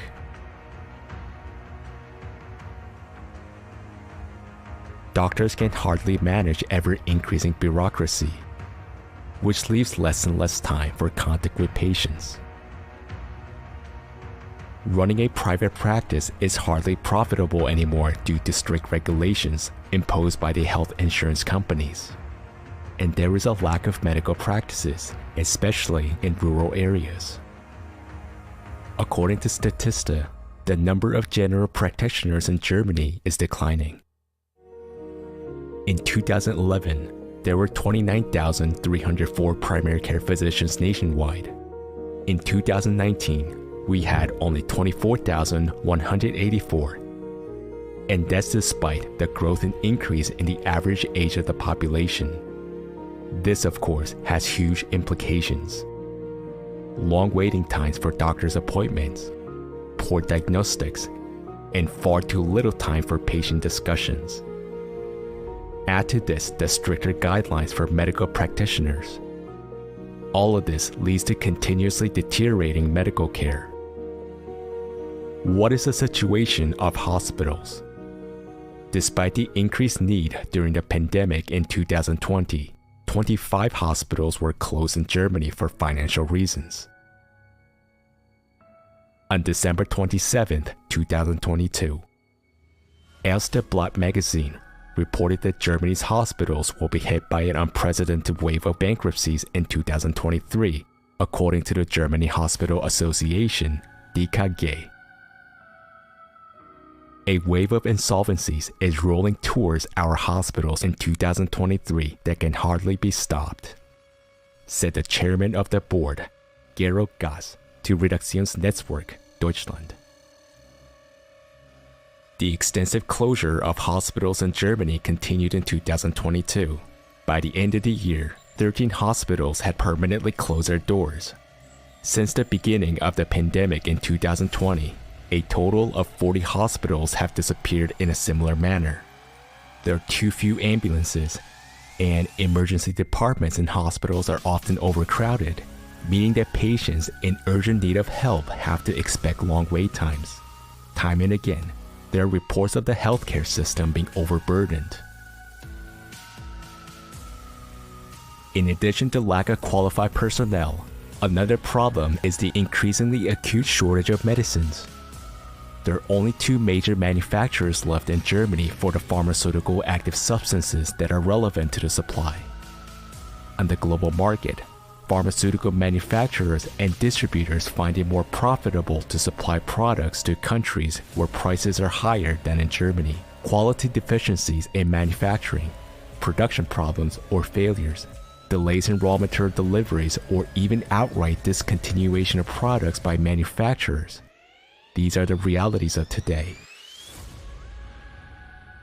68% of the production sites of certain active ingredients for Europe are located in Asia, says a study by the VFA Pharmaceutical Association. Europe's high dependence on Asian active ingredient manufacturers is therefore problematic. In October 2022, Focus magazine published a list of medicines affected by supply shortages. This list includes about 300 drugs. So much for our current healthcare system. Healthcare should not be subject to profit maximization. Hospitals are being closed despite the growing number of patients. Doctors experience extreme work pressure due to difficult and stressful working conditions. Shouldn't human life and health come first? What about the mental health of the population? Mental health. A disturbing trend is also revealed in the rising number of depressions and other mental illnesses in Germany, which is actually higher here than in most other countries, with 5.2% in 2022. Germany is among the 16 most depressed countries in the world. More than 11% of women and 5% of men suffer from depression in our country. More people have died in Germany from suicides than from drugs and traffic accidents combined. The majority of these suicides were caused by depression, which was often inadequately treated due to lack of places to receive therapy. According to the Federal Association of Psychotherapists, the average waiting time to receive psychotherapy in Germany is 20 weeks. Violence. A great fear shared by many people, and especially parents, is the fear of violent crime. In August 2022, the Review of the Day TV news program reported that an average of 49 minors had been victims of sexual abuse in Germany last year per day.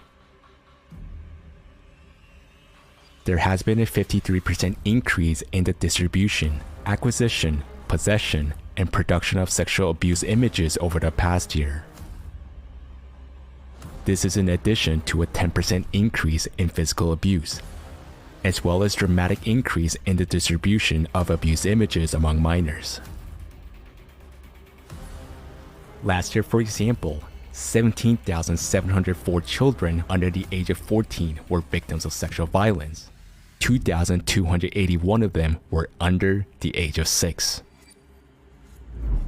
Is this the world we want to live in? It's hard to comment on the inhumanity in which we live. It's painful to realize that adults can harm children instead of protecting them.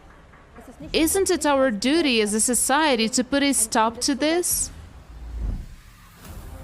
According to statistics, every third woman in Germany has been a victim of physical and/or sexual violence at least once in her life.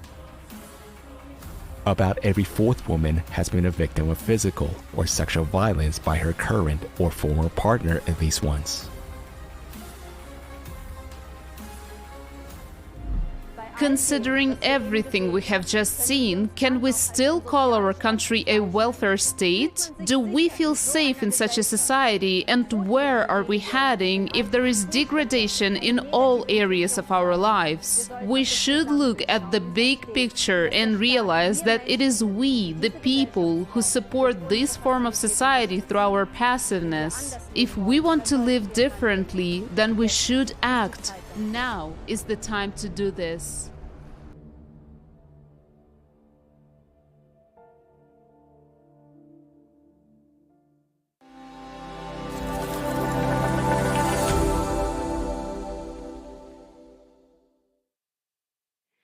Sollte nicht jedem Menschen ein würdevolles Shouldn't everyone have the right to a decent and secure life? Everyone should have access to affordable housing, a decent social package, free and high-quality healthcare, and the opportunity to participate in the life of society. All of this is laid down in the social code. Our social market economy must guarantee freedom, social welfare, and social justice.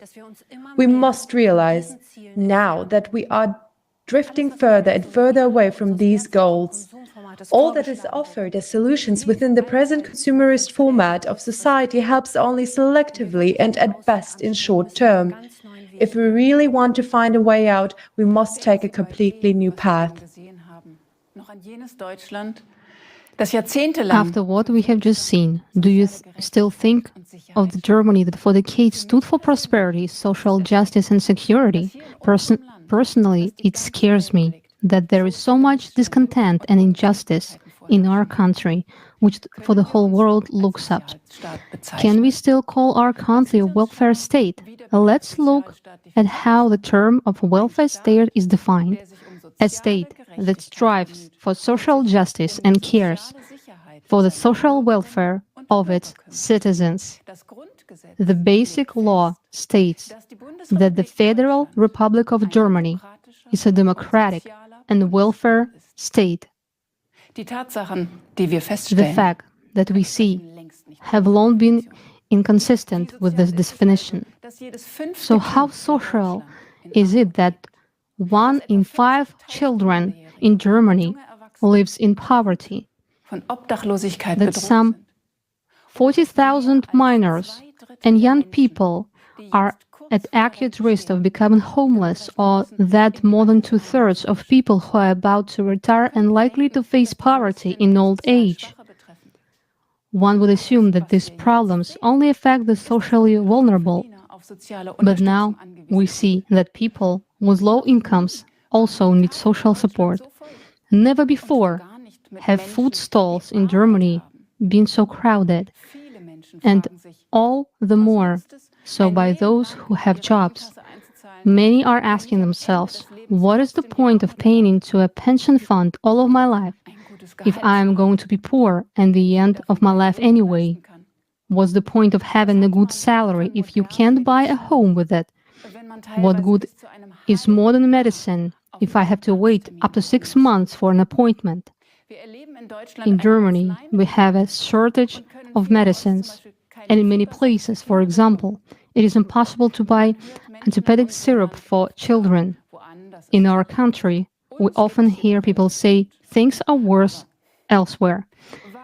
We are still relatively well off, but why should we assess our situation by looking at the extreme global situation in the world instead of taking our own development and progress as our point of reference?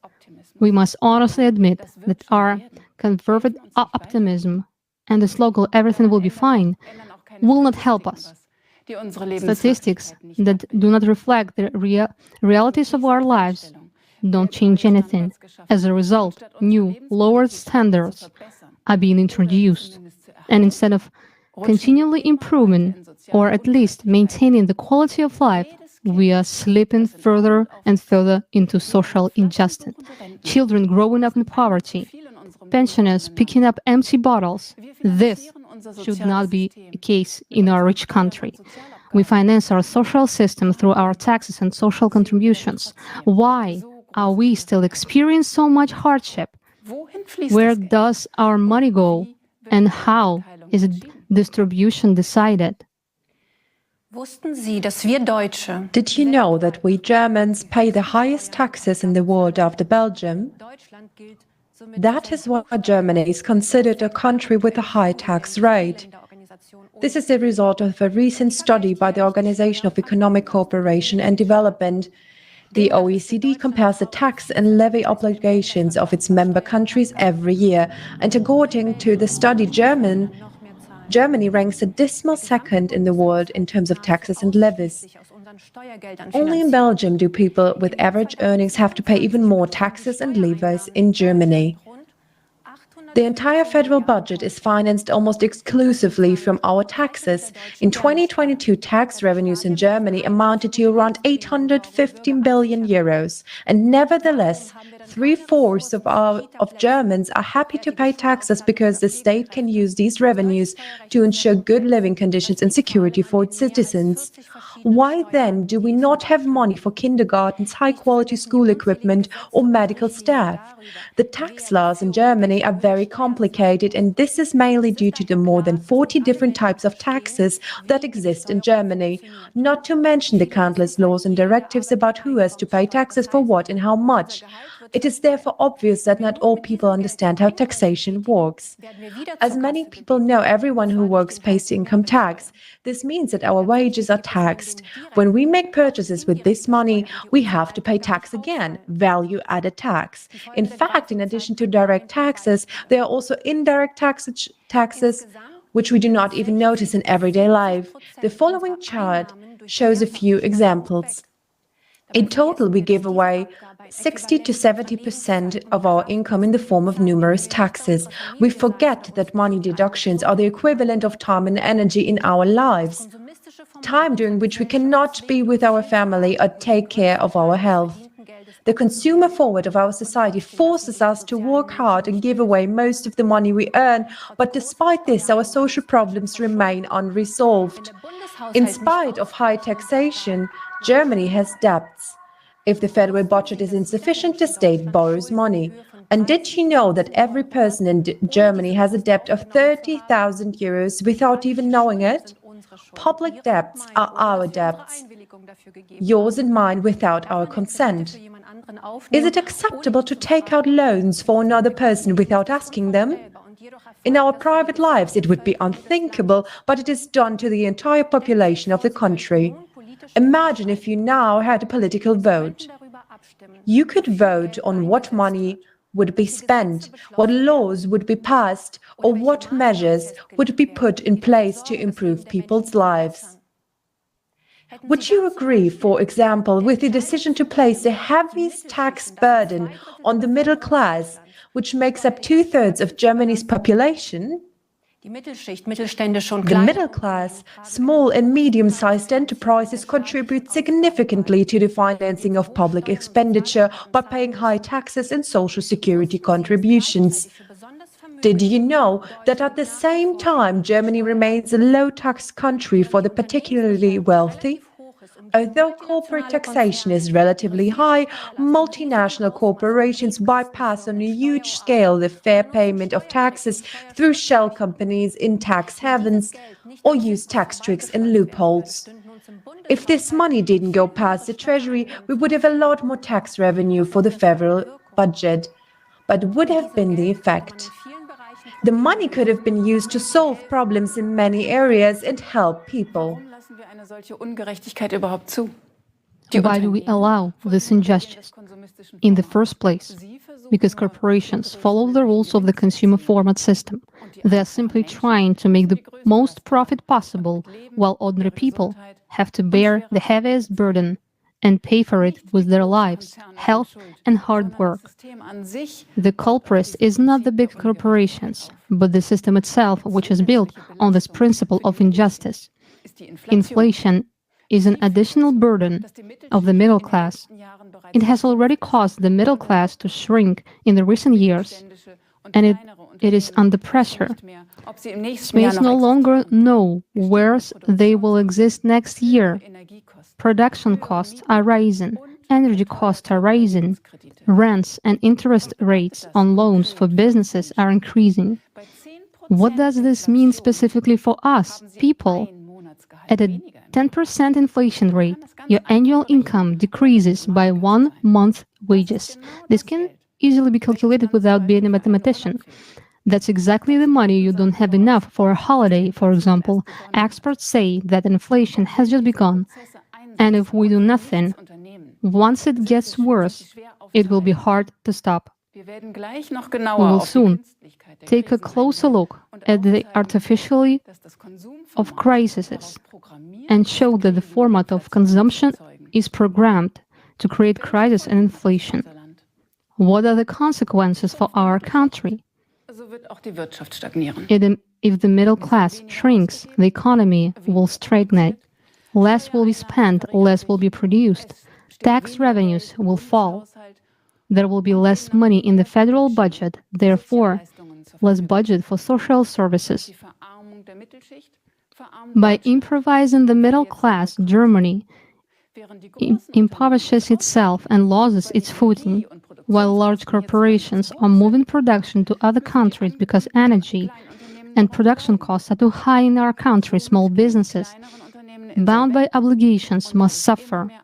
As a result, small businesses go bankrupt, and the number of jobs decrease more and more. And then, what happens to people when they fall out of the middle class?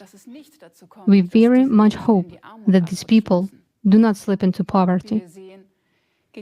As we can see, the gap between the rich and the poor is widening. In times of crisis, most of the population will become poorer, except for those few who can profit from it.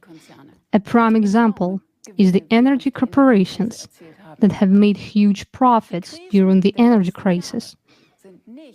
The crises of recent years are not the only reason for this outcome. They are a condominant factor of the consumer format. They have only highlighted and, of course, further exacerbated the existing inequalities and vulnerabilities of people in this consumer format of society. What processes are really behind this? Why is inflation currently affecting people so much? What could be the solution to the problem?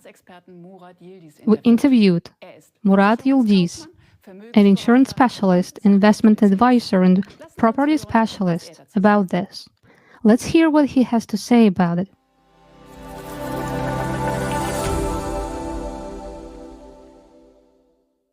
The topic currently discussed the most, as well as during the last few years, is inflation. That means it has always existed. But now, during the last 2 to 3 years, inflation has been so high that unfortunately, everyone feels its impact, and every day, while shopping, we can see the value of money depreciate. In this respect, unfortunately, things look gloomy. And no matter how bad it sounds, this is just the beginning. So, I believe that in the nearest year or two, the situation will only worsen. Regarding the economy doing well, I'll leave that aside. I wouldn't put it that way. That's the way they're presenting it. But when you look at small and medium-sized companies, before the crisis, there was a change in the legislation that no longer requires companies to file for bankruptcy, which means that many companies that should have been closed down due to their financial reasons still exist. And it looks as if the economy is doing well. But at the same time, many employees have been made redundant, and now a large number are working less hours. In my opinion, all of these are just embellished messages. And everyone can see the proof of it by simply counting what they can buy for the same amount of money now compared to what they could have bought before. It means that from the economic point of view, people are not doing well, and it's being felt. You can say and show whatever you want, but in reality, it's the opposite. So clearly, everything is not the way we're being told. For instance, they say that the crisis in Ukraine and supply issues or something else caused an increase in prices. There are two main causes of inflation. The first one is the shortage of raw materials, and the second is the depreciation of money. And if we break down the first cause, meaning the shortage of raw materials, into component parts, we can identify two more types of inflation. The first is the inflation of demand. When some products are extremely necessary, but there is a small supply of them. In this case, the product automatically becomes more expensive, which is quite natural. The market reflects itself. And the second one is the inflation of the production costs. Meaning, if the manufacturing cost of a product has increased, for example, a farmer grows tomatoes, cucumbers, and so on. But now he has to pay twice as much for diesel fuel. Then the production costs automatically increase. But these two kinds of inflation are actually insignificant because nowadays they account for a very small part of what we see and experience. Today, the main reason for inflation is monetary inflation. When the market is flooded with large amounts of money, or there's more of it being printed, which is exactly what the Central European Bank has been doing for the last 7 to 10 years, then the value of money depreciates. Unfortunately, it won't work with the current system. The most you can do is to make selective improvements in areas where you are an expert, or create some opportunities to make things less dramatic. But for real changes to occur for people, basically, the whole system has to be changed. There must be transparency. Every person must be involved. And all systems can be formed differently. We already have the solutions, but not everyone knows about them yet. So we must implement them in practice. I've learned about the Creative Society just recently. And I think this idea is not only brilliant, but it's easy to implement. The first thing is to simply inform people that this opportunity exists and that everyone is involved in it.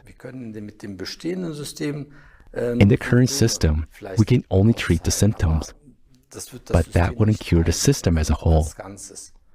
So we will have to change it from the ground up.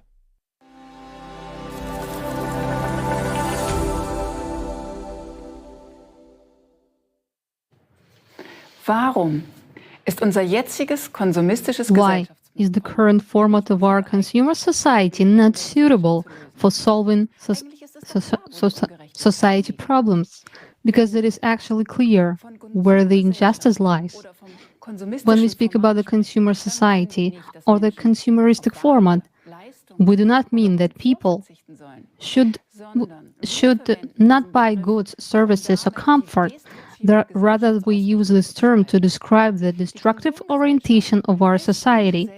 Consumer society is a society that does not serve to protect human life and improve the overall quality of life, but instead is geared towards increasing profit and maintaining power for the few, while allowing oppression and exploitation.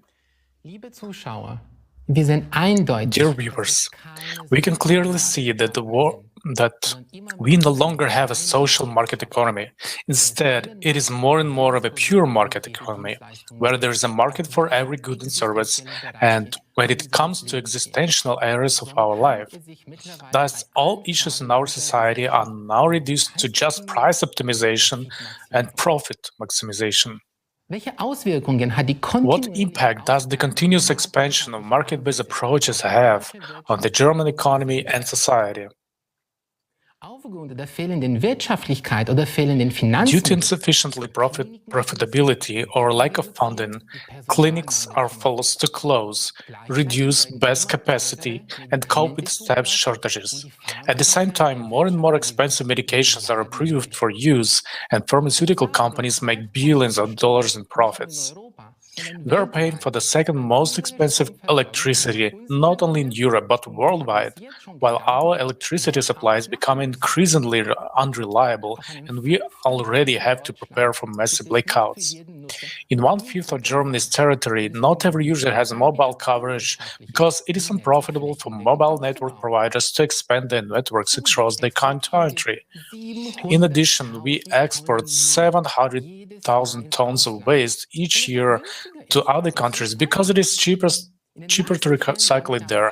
However, in most cases, they end up in landfills or even in the sea. We import food produced with forced labor or child labor because it's cheaper. Why are we faced with this absurdity every day? The answer is always the same everywhere. We do not have enough money to solve the problems we have to solve. And this is not only the case in Germany. All over the world, people are confronted with absurdity and dissatisfaction. And the answer is the same. We do not have enough money. We always think that other countries have to adjust to our high standards in order to solve their problems. But even we don't have enough money to solve our problems.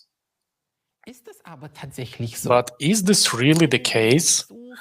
Have we not been able to find suitable solutions both in Germany and abroad for so many years?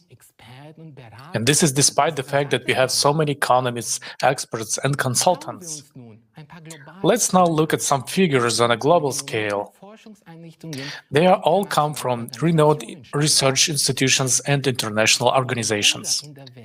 To end global hunger sustainably, we need an additional $33 billion a year for the next 10 years. To provide social protection for children, mothers, retirees, and people with disabilities across the developing world, we need an additional $480 billion a year. We need an additional $707 billion a year for universal healthcare across the developing world for 6.6 billion people. This amounts to 1.2 trillion a year. That's a pretty big sum, which we obviously can't afford. But let's look at what we clearly have enough money for. We are currently spending $571 billion a year worldwide to subsidize renewables and electric cars, even though they are inefficient, unprofitable, and environmentally unfriendly. But one thing is certain, is that private profits are financed with the public money. That's the fact. Over the past 20 years, we have spent an average of $1.8 trillion a year on wars. That is, we spend money on steadily increasing private wealth and on killing each other. And it's even twice as much, $2.4 trillion, as we are spending on urgent solutions to pressing problems. Isn't that crazy? And at the same time, there are about 300,000 ultra-rich people in the world with a personal wealth of more than $30 million. Their total assets amount to $36 trillion. It turns out that we have more than enough money to solve all the problems on the planet. But we just don't do this. And if we look at the global distribution of wealth, that is what we find. 1% of the richest people own almost 50% of the world's capital, of the world's wealth. The 12th richest people own almost 90% of the world's wealth. The poorest 55% of people on the planet own almost nothing. Let us now look at the distribution of capital in Germany. In our country, private capital totals more than 15 trillion euros. However, it is distributed very unevenly. The richest 10% of Germans own more than 50% of all wealth. The richest 20% of Germans own about 80% of all wealth. The poorest 50% of Germans own almost nothing, and the poorest 60-70% of Germans have next to nothing. Among them are many people of the middle class who go to work every day but have no assets. All this is not surprising at all, although it is proclaimed everywhere that the economy is aimed at improving the lives of everyone. In reality, this is not the case. Both the global economy and the German economy do not exist to provide all people or Germans with goods and services, but instead it makes rich people richer. And this goal not only determines our economic actions in everyday life, but is deeply rooted in our economic doctrine. What does the term economy mean anyway? According to the German version of Wikipedia, it is the entirety of all institutions and actions that serve the planned satisfaction of needs. This sounds reasonable at first. Now let's take a look at Gabler's acclaimed encyclopedic dictionary. It further clarifies the following. The goal of the economy is to ensure subsistence. This is exactly what we are clearly failing to do, and in its capitalist form to maximize profit and pleasure by means of entrepreneurial freedom. At the same time, generating dependency, whether on suppliers or products, and growth until the not necessarily desired but expected collapse of the system happens. Not a bad perspective, is it? But what is particularly interesting is that the very first definition of the term economy goes back to Aristotle. There he distinguishes between economics or economikos, Greek housekeeping or household management for the satisfaction of needs, and chrematistics, the art of acquiring wealth. What do we do? Economics or chrematistics? The famous American economist Milton Friedman published an essay in the New York Times in 1970 titled "A Friedman Doctrine: The Social Responsibility of Business is to Increase Its Profits." There, he argued that a corporation has no social responsibility to the public or society. Its only responsibility is to its shareholders. Such arrogance. So there is no responsibility to patients in the hospitals, consumers of electricity, mobile phones, in other words, to us, the people. How inhumane it is. And how do we organize the so-called economy? According to the interaction between supply and demand, right? Everyone knows an increase in supply leads to a fall in prices, and increase in demand leads to an increase in prices. But the consequences of this are counterproductive to the point of absurdity. If we have high levels of production or overproduction, for example, in agriculture, we should be happy to have more. But for producers or farmers, in our example, it is sad news if prices fall heavily and they earn less than when production of yields are normal.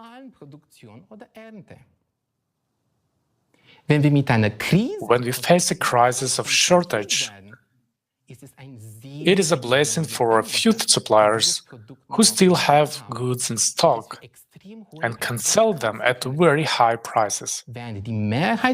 While most starve or suffer, a few make a profit.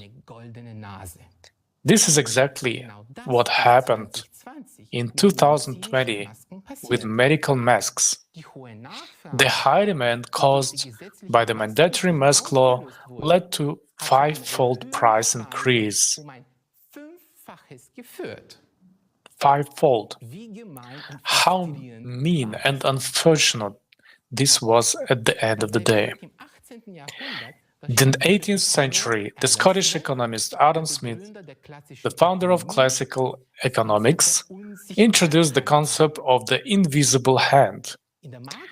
In a market economy, the invisible hand is supposed to be an unobservable force that automatically brings supply and demand into equilibrium.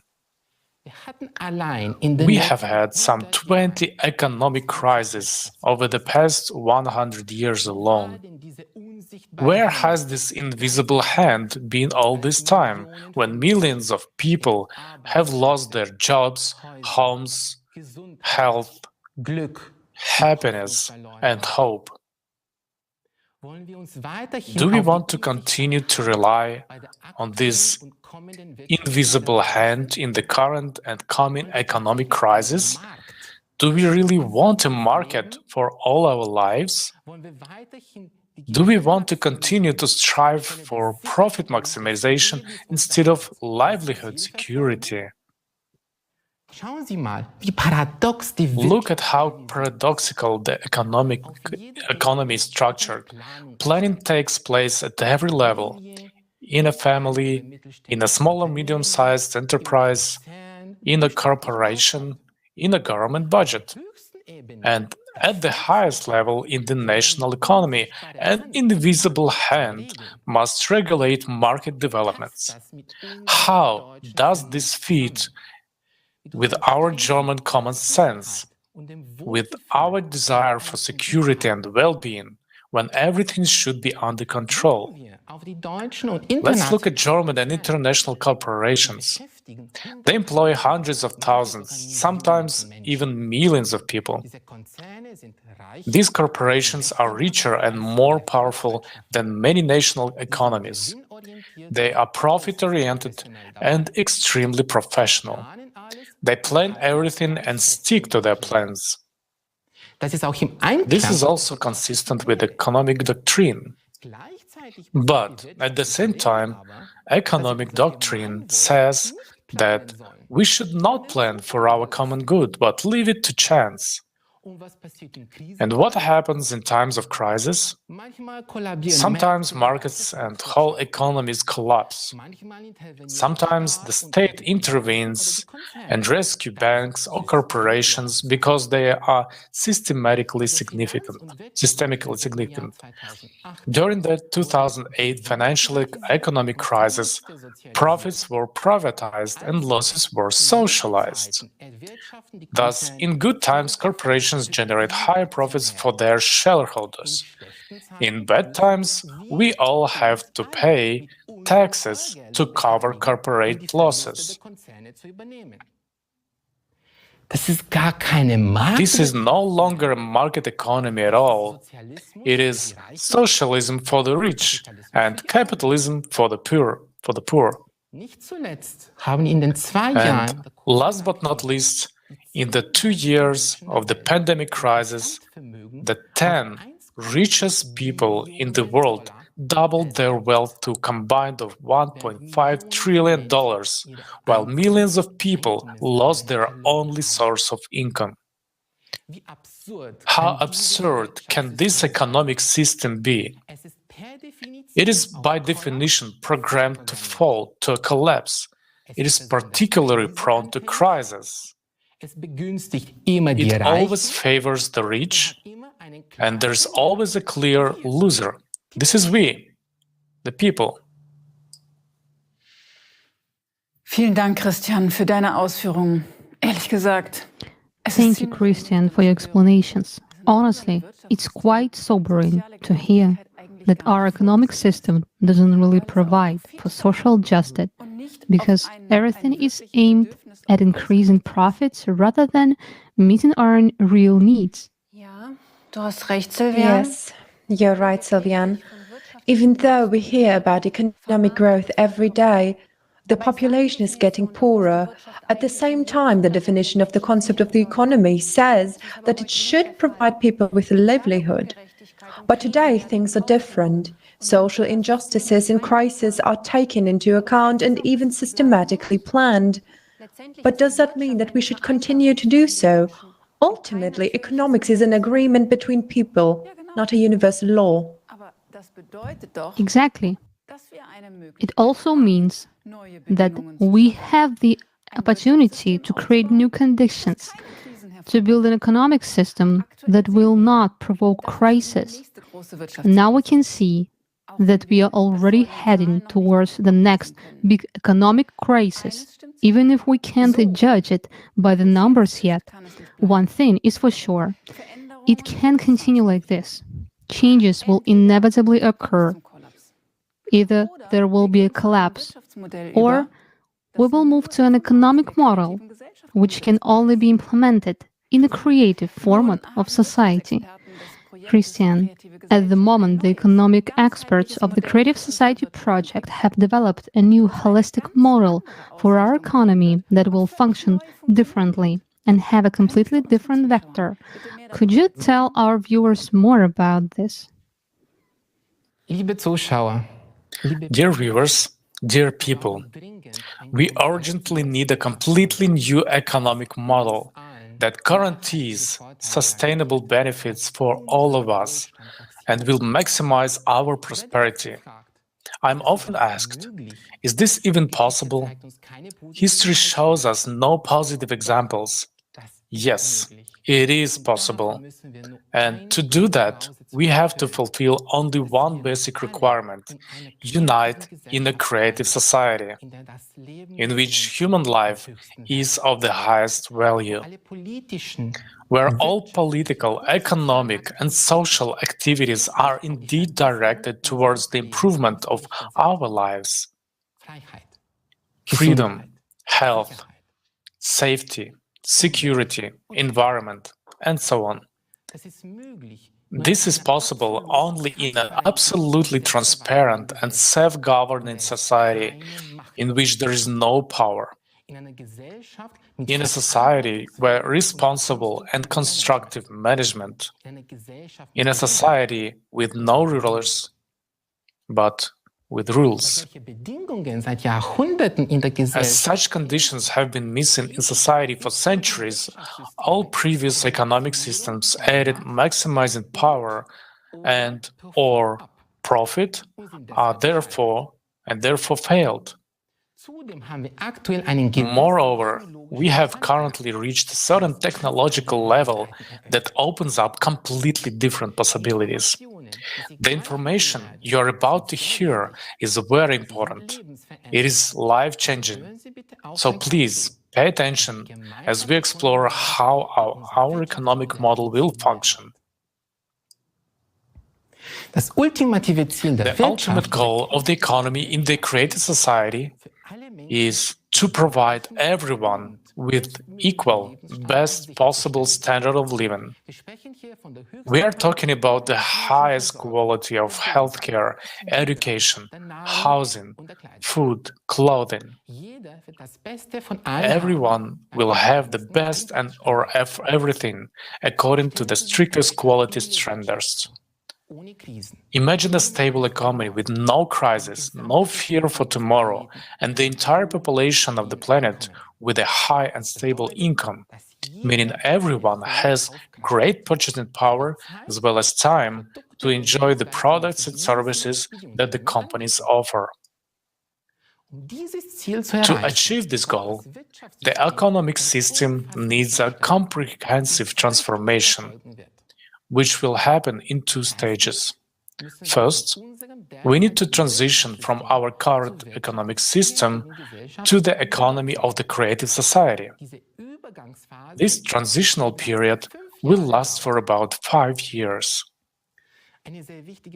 A very important change will be the introduction of a single monetary unit created by a single World Bank that belongs to and is controlled by the society. An important condition that will be fulfilled immediately when we transition to the new system is the cancellation of all debts for countries, companies, and individuals. From that point on, it will be forbidden to lend money at interest. If you need money, you take it and pay back the same amount.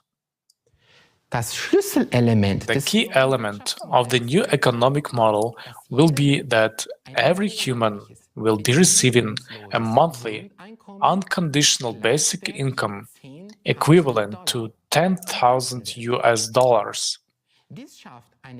This will create a high purchasing power for each member of society and ensure a stable demand for goods and services, which, in turn, will create conditions for the sustainable growth and development of businesses. With the help of an AI, the economy will be planned by and for the benefit of society as a whole. The worldwide demand will be formed by people themselves and analyzed by AI, which will be able to predict the required volume of production of food, goods, and services to provide each person everywhere in the world with everything necessary. This will ensure the most optimal allocation of resources and production volumes at the worldwide level. The demand for all goods and services will always be available online and accessible to everyone. For example, you want to start a business and inquire about opportunities in the field of your choice. The AI gives you a prediction about the current and projected requirements for this industry, and you decide what to produce or offer, and it will have a guaranteed demand. All new technologies will belong to society and will be fully available to any company. This will make it possible not only to automate the processes of production and economic activity of companies with the help of AI, but also to create conditions for improving the quality of products and services. Another important change: prices will be fixed from the beginning of the transition period. With the help of AI, specialists will calculate optimal prices for all goods and services, taking into account logistics and production costs. It will not be possible to increase the prices, only to decrease them, all while maintaining or improving the quality. Prices for the same goods and services will be the same everywhere in the world. Automation and new technologies will make it possible to work 4 hours a day, 4 days a week, all while having a high level of earnings. No matter how much a person works, he or she will continue to be paid the unconditional basic income every month. There will be an incentive for everyone to work in order to live an even better life. And no matter where in the world you choose to live and work, professionals with the same qualifications will be paid the same high wage for the same job all over the world. This will eliminate labor migration and the difficulties associated with it. Let's do a quick recap. A single World Bank, owned and controlled by society, a single unified monetary unit, no interest on loans, and fixed prices completely remove the risk of inflation and crisis in the economy.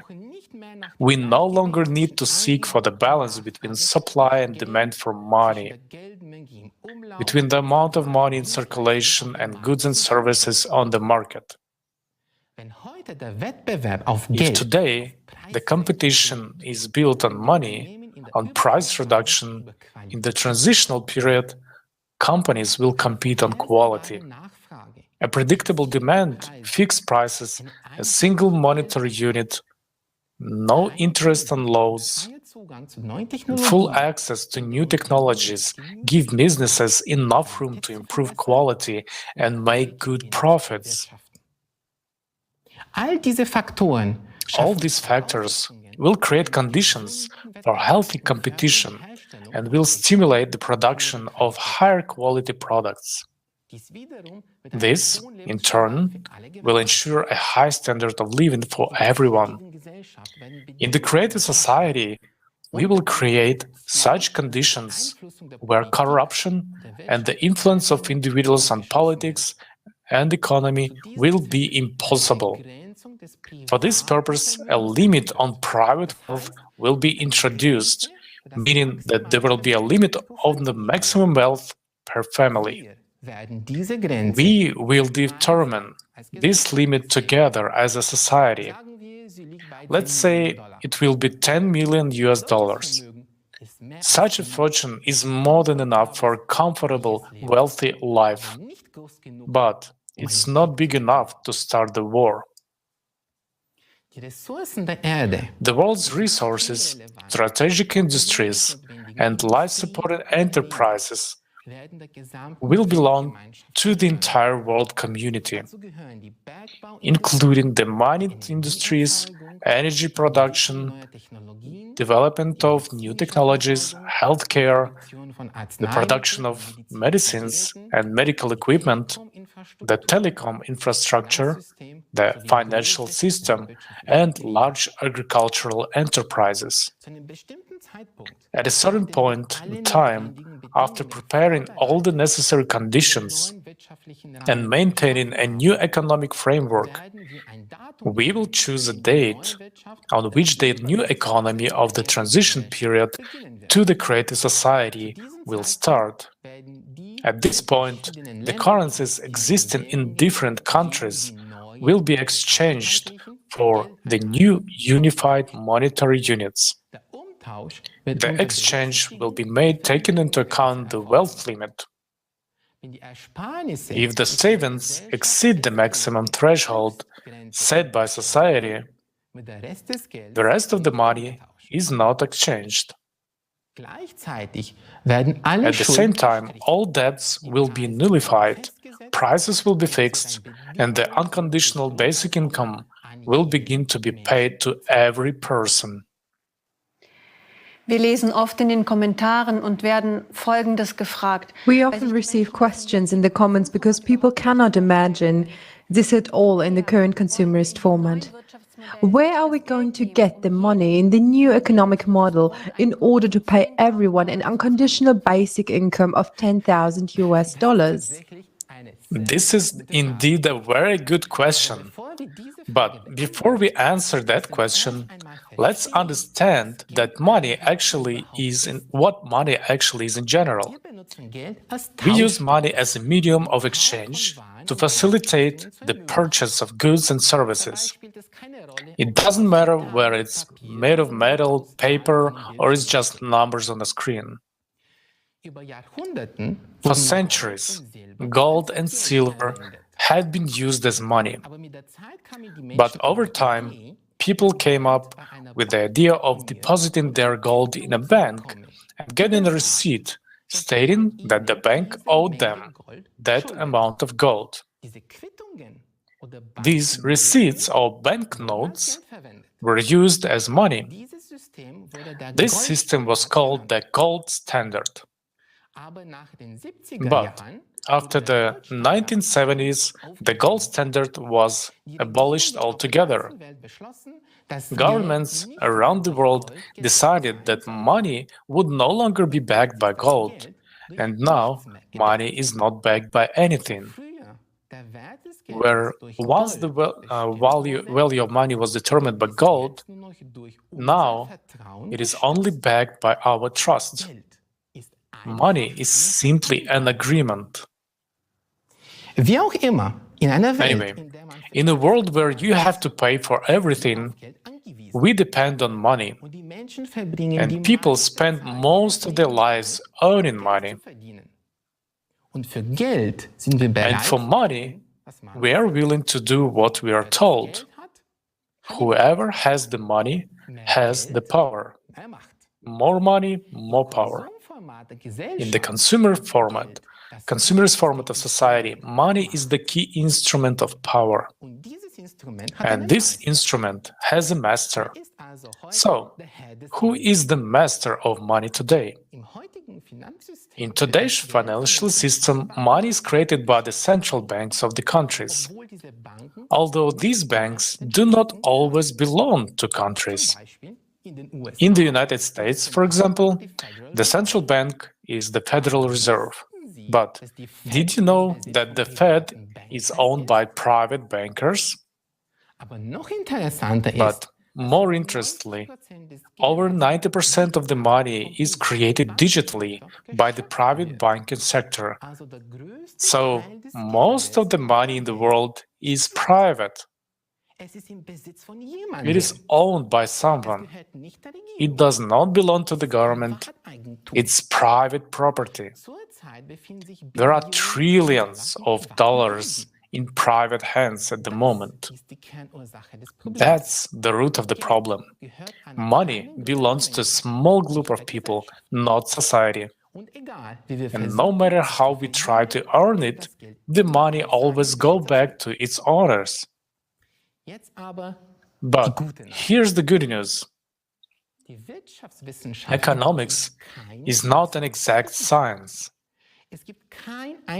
There is not a single law in economics like the law of gravity in physics. In economics, there are no axioms or postulates. The economy is simply an arrangement, an agreement between people. And that means that we can change it. We are used to thinking that money belongs to someone else. It is public, international, private. But in the creative society, money will belong to society itself. As we said earlier, there will be a single World Bank that will be owned and controlled by society. The function of this bank will be to create and redistribute money for the needs of society.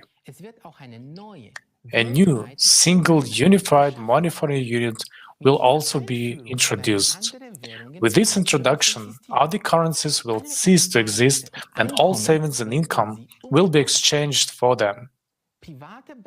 Private banks will no longer be able to create money, and there will not be private banks anymore. We will decide by ourselves as society how much money we need to create to provide each person with an unconditional basic income, quality housing, development of healthcare and education, and improvement of our lives. We can create as many trillions as we need, and they will all be ours, and they can be all kept on the common account if we don't need them. The key point, very important to understand, is that this money will not be subject to inflation, because in the economy of the creative society, prices will be fixed all over the world and won't be subject to raise. Prices will no longer depend on the amount of money in circulation, and the value of money will be sustained. And we must understand that keeping money in circulation is a temporary necessity during the period of transition to the creative society. It is crucial to understand that the creative economy is a harmonious global economic model. The economic principles we've just discussed can work only together everywhere around the world. Only one of the sum of the creative economic principles will not work independently of each other. During the transitional period, we will be able to rebuild our economy, develop and make available new technologies in energy, science, healthcare, ecology, food, and other products to everyone. This will enable us to move on to the next stage, the economy in the creative society. This is a completely different world, a world of new, unlimited, accessible to everyone, and free energy. It is a world of new technologies for the production of goods and food throughout the control of elementary particles. Through the control of elementary particles. In this world, we will no longer need money, confident in the future, and free to live the life each of us wants. Vielen Dank, Christian. Ich muss ehrlich sagen, dass Thank you, Christian. Honestly, I'm absolutely delighted with this economic model. With such a reorganization, we will have a lot of free time. We will have time for our families, for hobbies, for activities to which we could devote ourselves with joy and dedication. It's a life without a fear of poverty and social decay. Entrepreneurs will also have more safety, social recognition, and opportunities to develop in the creative society. Unfortunately, with the present-day economic system, we do not have such prospects. Another aspect that is increasingly destabilizing our economy is the progressive climate change. According to the Global Risks Report 2022, extreme weather events and environmental pollution are the main threats to the global economy. But climate change is not just a financial threat to our economy, it's also an existential threat to humanity as a whole. And this is what we will talk about in our next thematic block. We will present to you the scientific data that will change the way you think about growing climate threat. Unfortunately, the true causes of natural disasters are censored in mass media. Therefore, we hope that the presented facts, which are scientifically grounded and which are able to verify, will reach as many people as possible.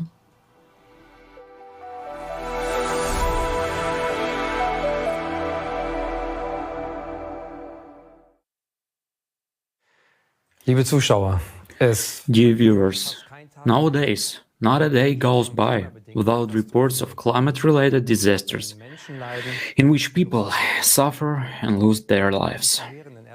Whether it's devastating earthquakes in Syria and Turkey, the tropical storm in New Zealand, or the floods in Australia. Everywhere in the world, anomalous events with catastrophic effects on people and nature are on the rise. At ever shorter intervals, the climate is setting new records of the century. We in Germany observe these events from a distance and think that it affects us rather less, since we are not exposed to volcanic eruptions, tsunamis, or severe earthquakes.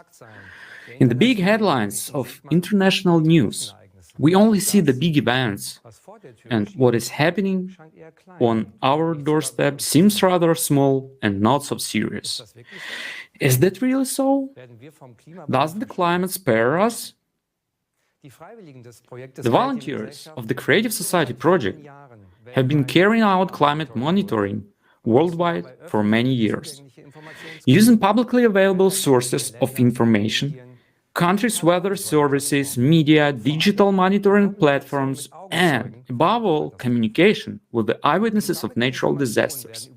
The information collected is reviewed and analyzed. This allows us to have a holistic picture of what is happening on our planet.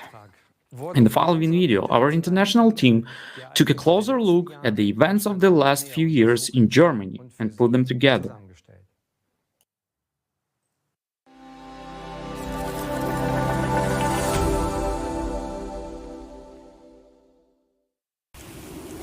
Climate change is a reality, and its consequences are being felt all over the world.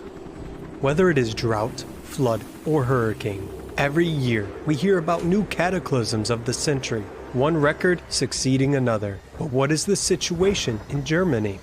Our country is located in a temperate climate zone, and this means that extreme weather events should be the exception rather than the rule. However, the last 3 years have shown a different picture in Germany. The number of severe natural disasters is also increasing, leading to enormous economic losses as well as loss of people's lives. As for meteorology, the year 2022 broke many records around the world. The average annual number of storms in Europe has increased by nearly a factor of 17, starting from the year 2000 up to the present day. The storms did not spare Germany either. This was the first time such a cascade of devastating storms was observed in the country. In February 2022, there were 4 storms in a row with wind speeds reaching 162 kilometers an hour. This led to numerous accidents and significant damage to a large number of power lines and buildings. Sadly, 6 people died. The economic damage was enormous. In just 4 days, Hurricanes Yelena, Zeynep, and Antonia caused insured losses of 1.6 billion euros. This amounts to about half the total annual average of storm losses in Germany. On May 20th, 2022, at least 8 tornadoes were registered. Such a large number of tornadoes is referred to as a tornado outbreak. 3 of them struck the cities of Lippstadt, Paderborn in North Rhine-Westphalia, and Holzminden in Lower Saxony. Each of them was an F2 category with wind speeds reaching 250 kilometers an hour. Analysis of satellite images showed that the tornado in Lippstadt left a devastated swath up to 950 meters wide and an overall length of 13.4 kilometers, according to insurance estimates. The damage amounted to about 50 million euros. In Paderborn, 43 people were hurt. 13 of them were seriously injured. The tornado left a trail of destruction up to 400 meters wide and 23.5 kilometers long. The storm damaged more than 100 buildings and toppled about 1,000 trees. The city of Paderborn estimates the damage of almost 150 million euros. The typical season for tornadoes in Germany is summer, but on November 17, 2022, an unusually strong tornado struck the northern part of the federal state of Saarland. 2022 was the tornado season with the highest damage in recorded history.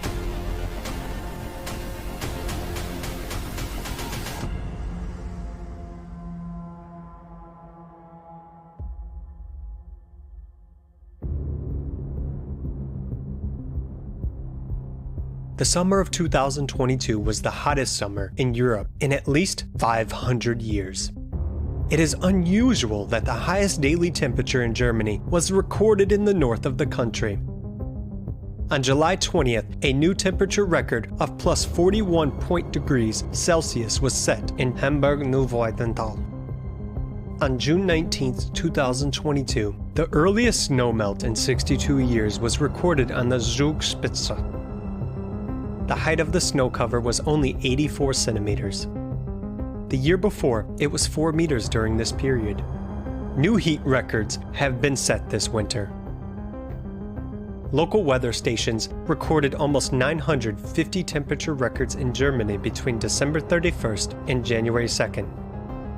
In Weilhambach, in the Walheim-Schongau district of Upper Bavaria, the thermometer showed plus 20.8 degrees Celsius on New Year's Eve.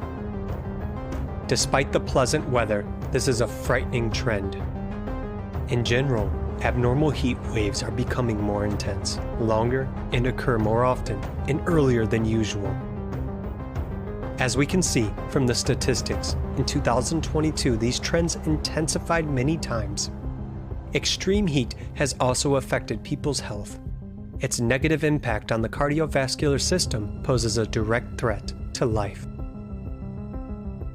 The heat and lack of rain led to the worst drought in Europe in 500 years.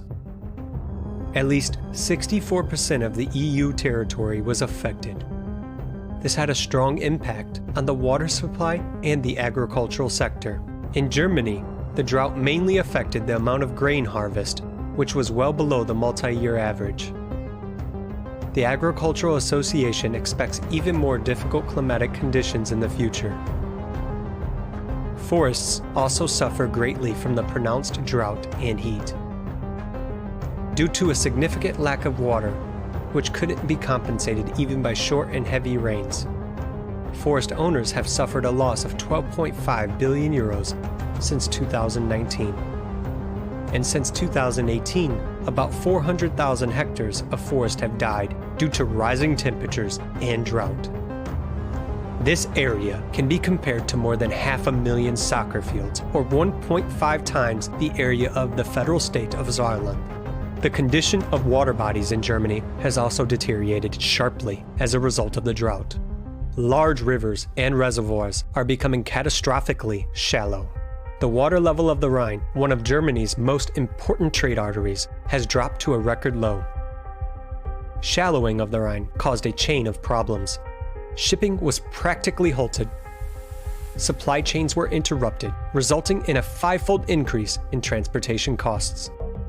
Low water levels in the rivers also affected energy suppliers, because, on the one hand, coal transportation was severely hampered, and on the other hand, the output of electricity generating power plants had to be reduced in order not to endanger the river ecosystem by discharging warm water from the cooling systems. The pronounced impact of the drought on the rivers of Europe is evidenced by the so-called hunger stones that have resurfaced across the Rhine, Weser, and Elbe rivers. They became visible due to extremely low water levels. These are ominous signs marking years of drought and periods of famine. In Germany, which is usually so abundant with water, reports of water shortages are no longer a rarity, as evidenced in particular by the dire water shortage situation in eastern Germany. 2022 was a record year of wildfires in Europe. Severe wildfires broke out in various European countries including Portugal, France, Italy, Germany, the Czech Republic, and Spain. As of October 15, 2022, their area was 772.5 thousand hectares. This is 3 times the size of Luxembourg. The European Forest Fire Information System, Copernicus, recorded 32 large forest fires in the past year. A total of 4,300 hectares were affected, an area larger than 6,000 soccer fields. Studies show that there has never been such a large number of wildfires in the last 100 years as in 2022. According to the calculations of the working team of the Federation of German Forest Owner Associations, AGDW, the damage in 2022 also reached a record level of approximately 30 to 40 million euros. The total damage to health, nature, and the economy far exceeds 600 million euros. Periods of extreme heat contribute to abnormal precipitation and hail. Long-awaited cooling often leads to the other extreme. In 2022, a new annual record of 8,000 cases of large hail, over 2 centimeters in diameter, and 1,300 reports of very large hail, over 5 centimeters in diameter, was set, surpassing the previous record in 2021. In Europe, 215 people were injured and 1 child killed in a hailstorm. In Germany, more than 25,000 hectares of farmland were destroyed by hail, resulting in a loss of about 50 million euros. Overall, German insurance companies reported losses of 4.3 billion euros due to storms, hail, and heavy rains in 2022. While 2022 was marked by drought, 2021 was characterized by extreme precipitation and catastrophic flooding. On July 14th and 15th, 2021, heavy rains in Germany caused floods devastating entire regions. According to the German Weather Service, up to 150 millimeters of rain fell in 2 days in Rhineland-Palatinate in North Rhine-Westphalia. The water level in the Ahr River has reached a historical record of more than 5 meters. Of course, we were always watching the level of the river and seeing how sharply it was rising, the water. But we never imagined that it could reach here. The message said, R rises 50 centimeters every 5 minutes. I think it was 10 minutes and the water was already there, and we were trapped back and front. This is one of the worst natural disasters in Germany, claiming more than 180 lives. 766 people were injured. The damage is relative, both material and health damage. Because I had to free myself from a stuck car at night. This flood was completely unimaginable for all of us. It was a tsunami-like flood. Here, cars were floating in the streets, and there, 3 bodies were also floating in the streets. It was at 4 or 5 in the afternoon. That means that from that moment, there was probably not much that could have been done in Oberrah. It was 600 meters away from me, and it could have been prevented. No need to talk about advance warning. It just wasn't done enough. I kept looking outside. I was up all night, would watch the water rise, and I always thought, God, there's got to be a boat coming through. At night we tried to call the police and firemen. They just said, we can't help. As of 2021, the German Insurers Association estimated insured damage from natural disasters in Germany at 12.6 billion euros. More than at any time since statistics first began since the 70s. Up to this day, more than a year and a half after the July 2021 flood in the Ahr River Valley, described as the most devastating in a century, affected people cannot return to their homes. The place where we live in Germany is a tragedy. We help everywhere. We help everyone. We want to help everyone, even though we are in a very difficult situation ourselves.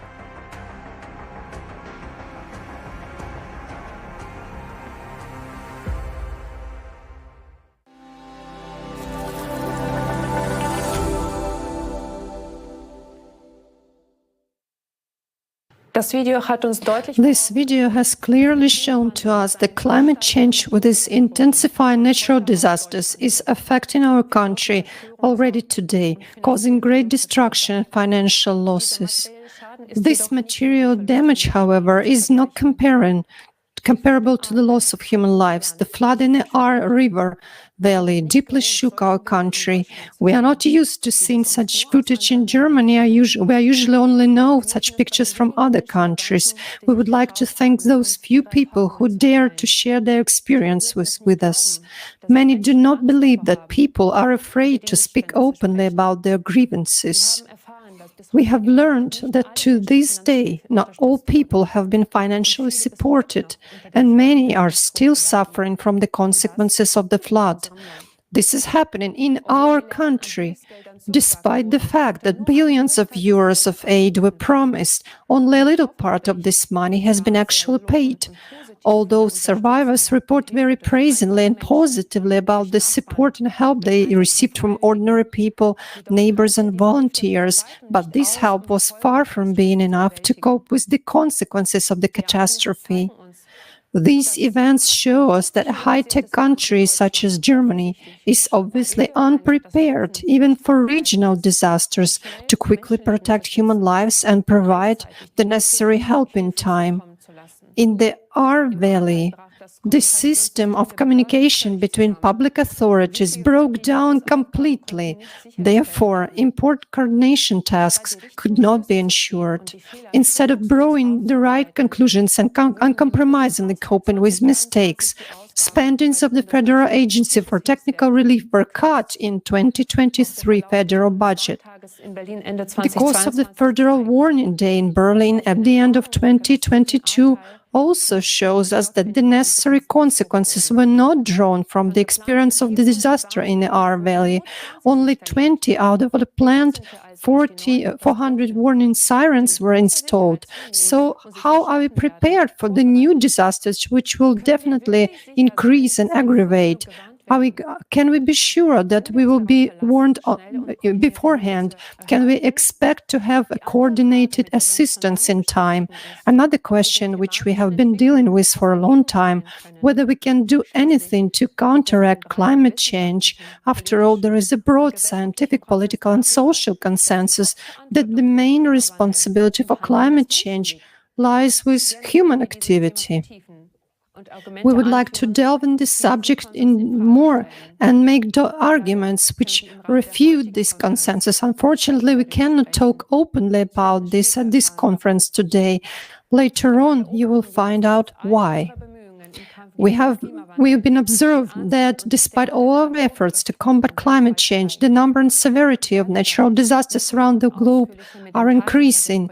This is what we would like to talk about with the participant of the Creative Society project, Dr. John An. Hello, John. Greetings.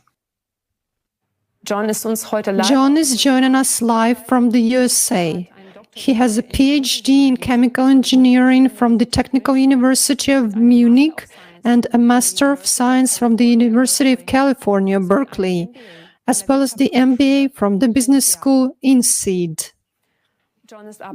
But John is also a member of the International Scientific Community, which was created at the platform of the Creative Society. .com platform. The members of these scientific communities are just like us, volunteers of the Creative Society project from more than 180 countries of the world. John, could you please tell our viewers more about the particular mission of this scientific community? So first, thank you very much for the invitation. It's really an honor to be here. So the focus of our community is to study the true causes of climate change. We connect not only scientists, but also experts and independent researchers to provide the public with truthful information about the processes that are taking place on our planet. What makes this community so special is really the approach. Currently, scientists investigate only from one angle. For example, volcanologists rarely talk to glaciologists. Climatologists generally don't collaborate with geologists. While they're experts in their own field, scientists typically don't have understanding in adjacent disciplines. In fact, it's not even their task to see what the overall picture looks like. But in our research, we take interdisciplinary approach. And thanks to this, we can see the whole picture of what is going on with our planet.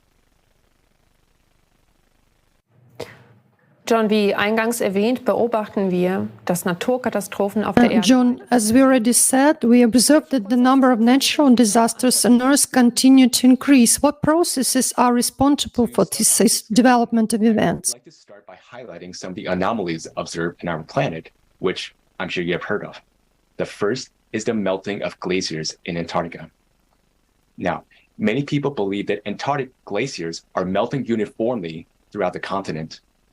That is not correct. The glacier mass in West Antarctica, represented by the teal color on the graph, has been melting quite fast since 1995.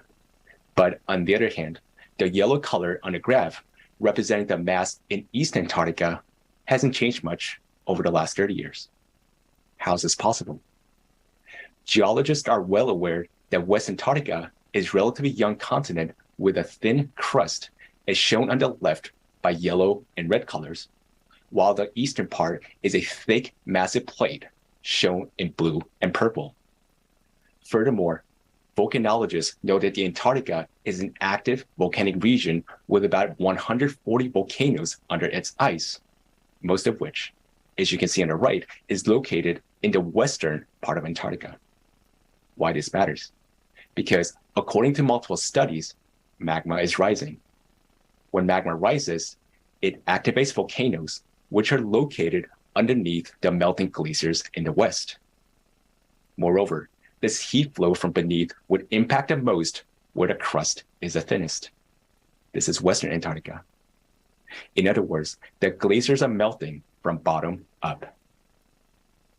One piece of evidence indicating the rise of magma or heat flow from beneath is the temperature change of the Weddell Sea, which is located off the coast of West Antarctica.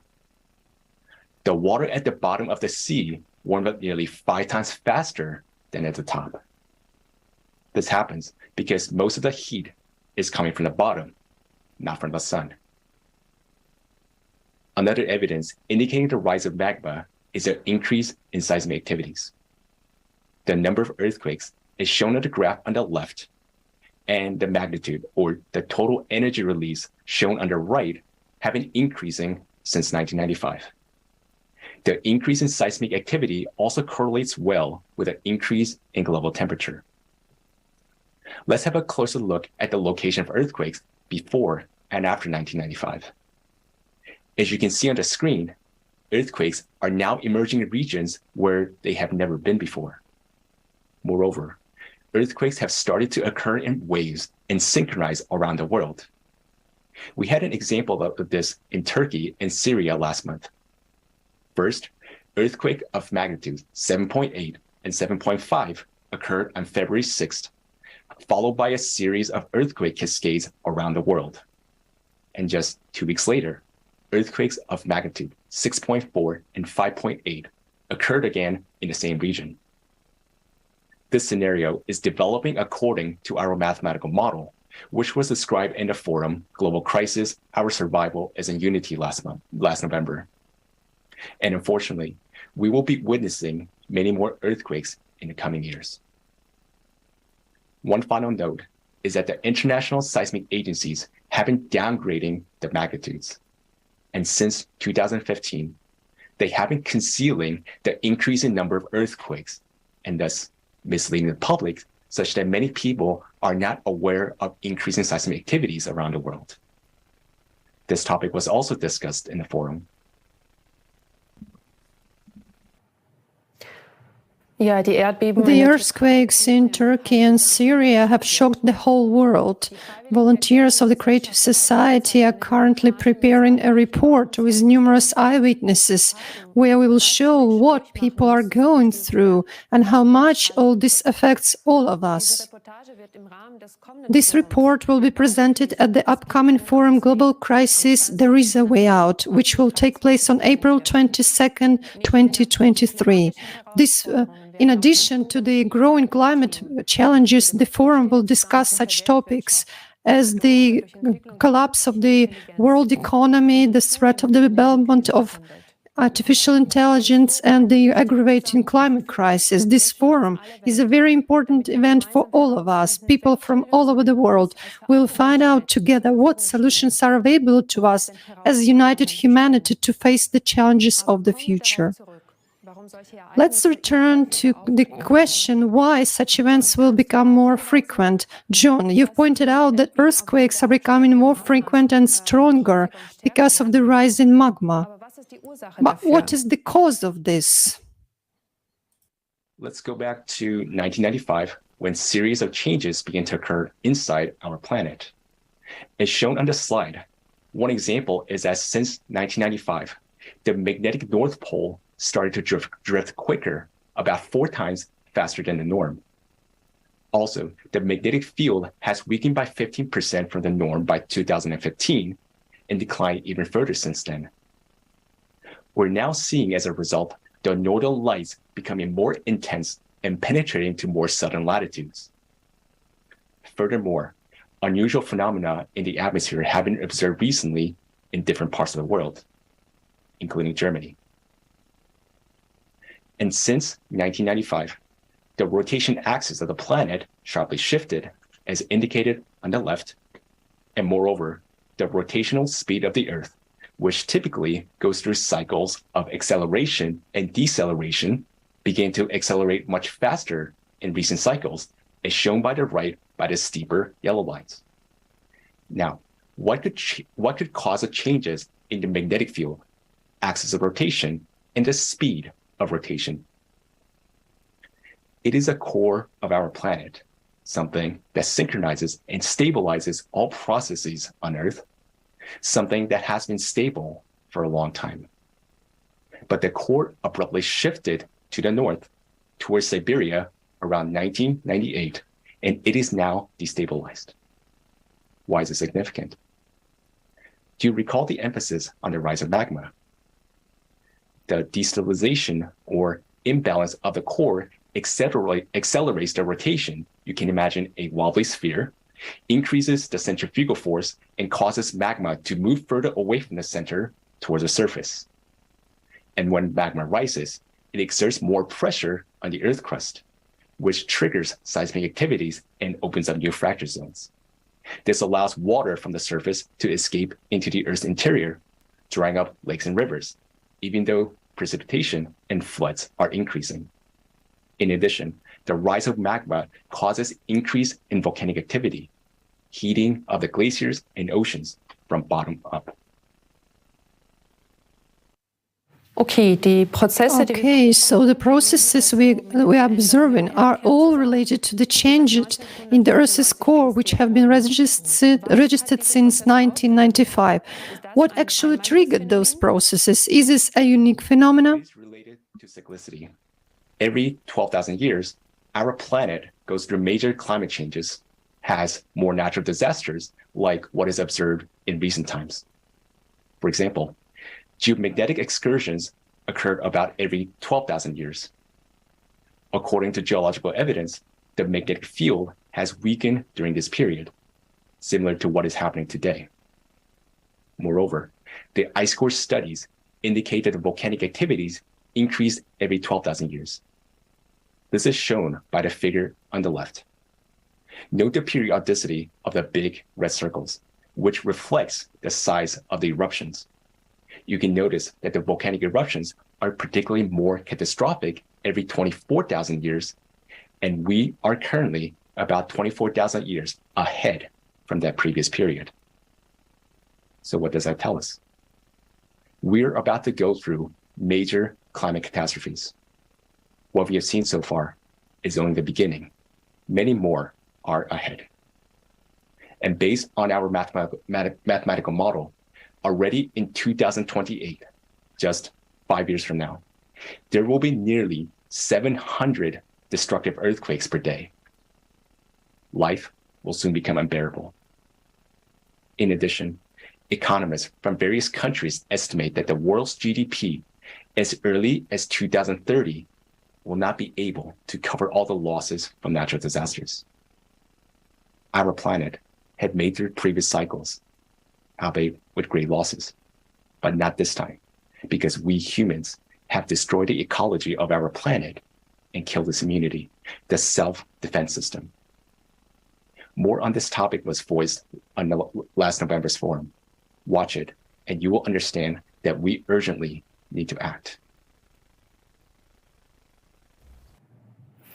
This information gives us entirely new prospects of perspective of climate change as opposed to what we understand by it today and how we try to solve this problem. But in your opinion, is there a way out of this situation? What can we do to oppose the increasing climate change? We first need to identify the true cause of the problem. In light of this, it is important to note that similar changes are occurring recently on other planets of the solar system. Just like on Earth, on Uranus, Jupiter, and Venus, for example, the temperature, wind speeds, the size of the storms, and volcanic activities are increasing. On Mars, ice caps are melting. Subglacial lakes and strong Mars quakes caused by the activation of magma in the Martian mantle are found and observed. Because similar anomalies are observed on other planets, this indicates that there is some external factor, some sort of energy, let's call it external cosmic radiation, entering our solar system, energizing the interior of planets and leading to changes in climate. To counteract this type of energy, we must 1, study the nature of this cosmic radiation. 2, find a source of energy equivalent or superior to this external energy impact and learn to use it. Only then will we be able to stop the catastrophic effects on our planet. While this type of energy has not yet been studied by modern science, many closed laboratories are already conducting research in this direction. Unfortunately, not to stabilize the core of our planet, but for military applications.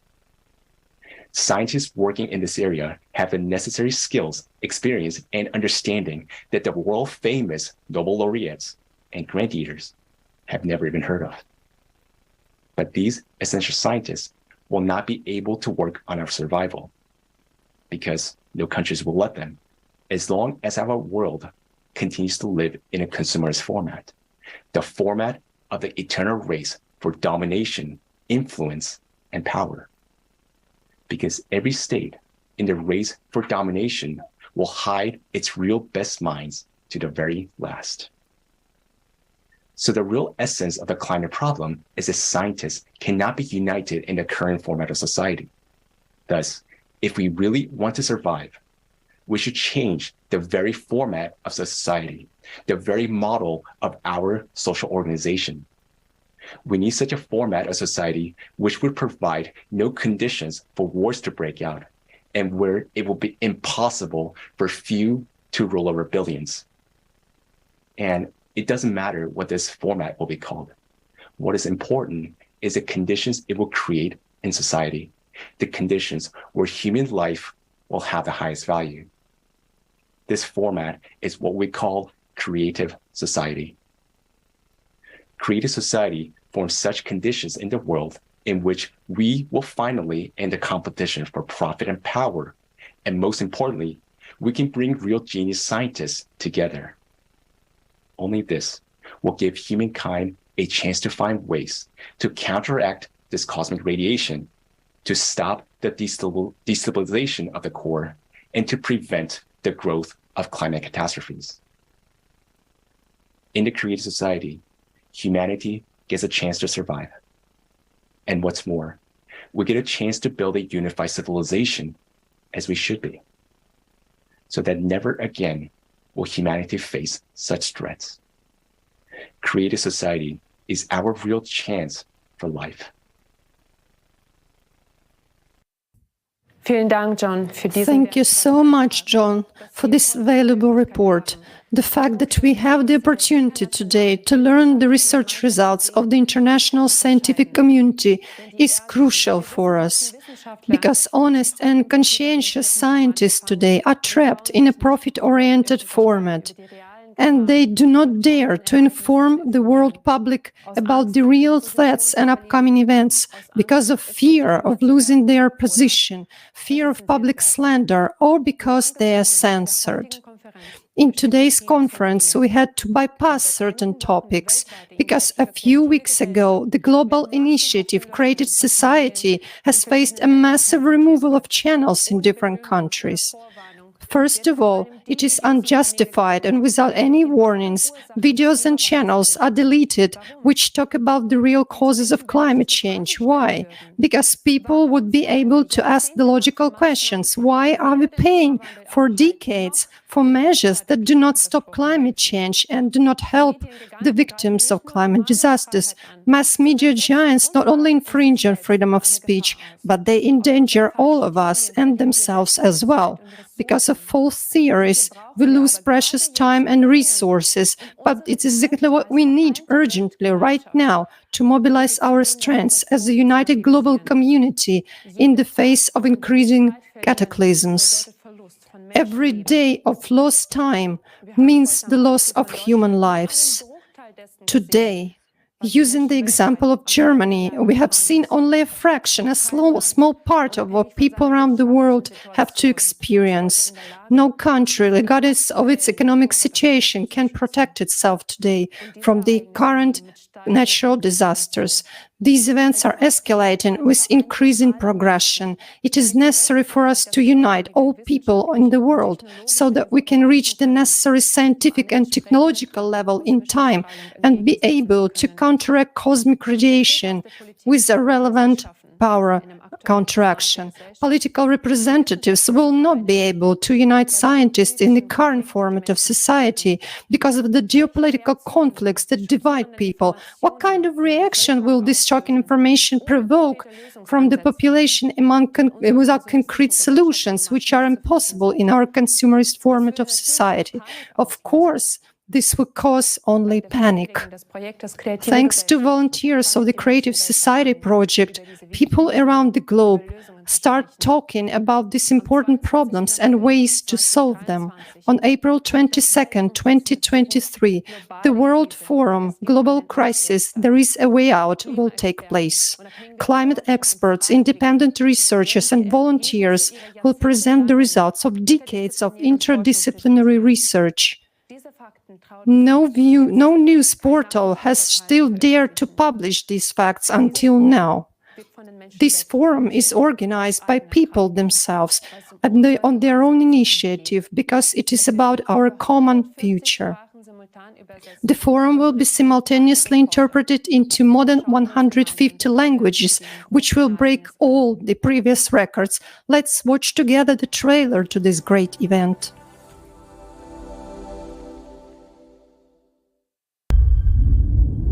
We tell the truth that is hidden from people. We are independent volunteer researchers from 180 countries. We conduct interdisciplinary research that no other institution or organization in the world can handle. The global crisis is a terrifying reality that has engulfed our world and will soon completely destroy it. Unfortunately, most people today are unaware of the impending threat. On November 12, 2022, at the International Online Forum, Global Crisis, Our Survival is in Unity, there was presented a shocking climate forecast based on our mathematical model. Now, we know the exact date of our planet's destruction and the natural disasters that will cause it. This climate report is the result of 26 years of hard work by a huge number of volunteers, scientists, experts, and independent researchers. The climate Cerberus is gaining strength with each passing day. It is obvious that if we don't take any action, all of humanity will perish. On April 22nd, 2023, at the next International Online Forum, Global Crisis, There is a Way Out. You will learn what events will occur on our planet before the year 2036, and why the destruction of the planet is not the worst thing that humankind will have to face. There are only a few years left to change the course of events. We still have a chance, but in order to use it, all people must learn about it. Today, the future depends on everyone's choice, and the choice is simple: to preserve life on Earth or not. To prevent fatal events and find out what you can do to save humanity, join the International Online Forum Global Crisis, There is a Way Out, on April 22nd, 2023 at 1500 GMT. Join in. Spread the word about this forum on all platforms, in all social media. Everyone should know about this forum. The official website of the Creative Society International Project, creativesociety.com.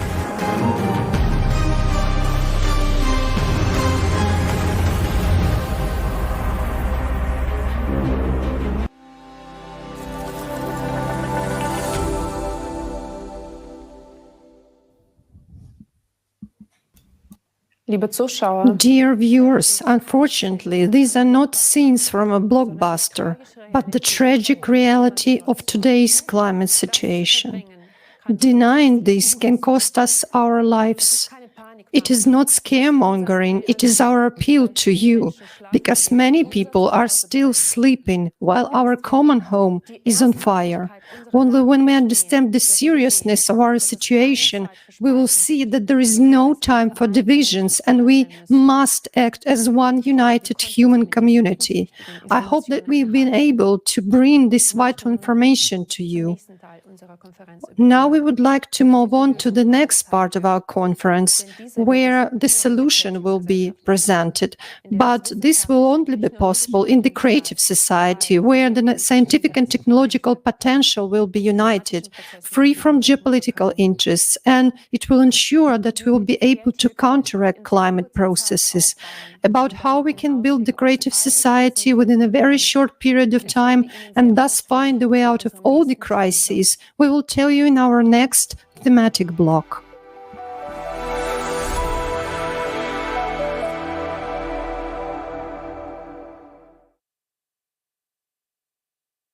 Liebe Zuschauer, wir sind nun an Dear viewers, let's all take a peek into our future together.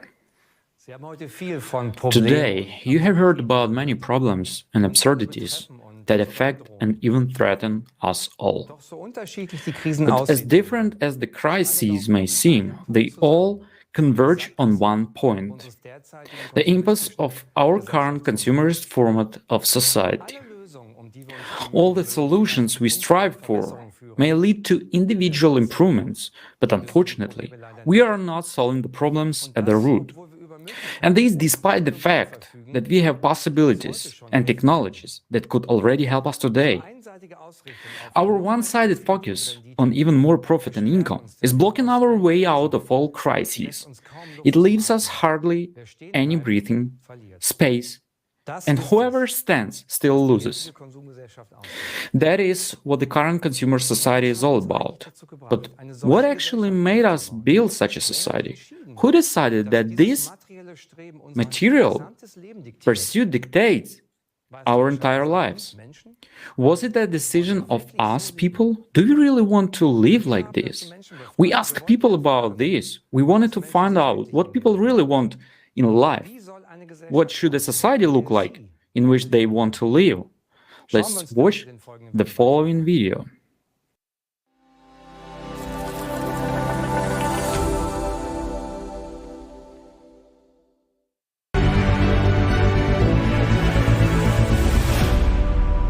I would like to live in a society where I can say that my grown-up children and my grandchildren have a happy future. I mean, ideally without wars, and preferably without any mutual threats. I would like to have a society where no one has financial hardships, neither in youth nor in old age, where everyone is socially secure, and where everyone can fulfill their potential. That would be ideal, but not at the expense of others, and also not at the expense of nature. It is just a basic guarantee that everyone has enough to eat, has enough means to live, and that nature does not get destroyed. I wish that there were no natural disasters, no wars, no catastrophes at all. In my opinion, all of this can be avoided. Yes, with democratic principles, and that human life is respected. That the Constitution and the laws are truly equal for all, as enshrined in the Basic Law. Yes, I would like to live in a world where there is some sort of universal income and everyone gets the same amount of money to have the same opportunities. So that everyone contributes according to their abilities, talents, and interests, so that it will become the most important thing again. Yes, financial equality, especially in old age. Many have worked long years and receive very small pensions. As of today, their pension is too low to live well in old age.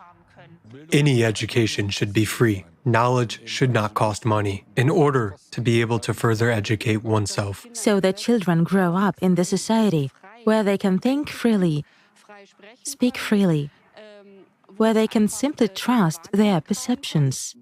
The greed to make even more money, when in fact who already have enough will no longer have a place. To be able to live in a relaxed and open dialogue with people. In fact, it is financial independence. Of course, it's different when you can afford it. I can go wherever I want to. For example, now I can decide to go on vacation or say, no, today I want to stay at home or spend time with my kids, to do what I want to do, walk my dogs, and do not think about tomorrow all the time. I want to live in a society of people who live together, not simply stay next to each other. There really should be created conditions ensuring that you can get information completely independently. It should be freely available, and you can really have any information you need to make decisions. Then it will be worthwhile, at least for society, because all people will be more motivated as they realize, yes, now I can make a difference. And I do it. And I'm doing it now too, because it makes the world a better place. I wish for peace. I wish that they would all sit down at one table and stop murdering, destroying, and killing, no matter who is on which side, no matter in which country in this world. Education is the core issue, and everyone really should have access to it, so that everyone who wants can study at a university. But as we can see, not everyone can afford it. So that everyone, let's say, has a sense of togetherness and doesn't think only of themselves, but has a holistic perception. It's also necessary to find a way to decide together how to go forward. There is enough wealth for everyone. It is only necessary to distribute it properly.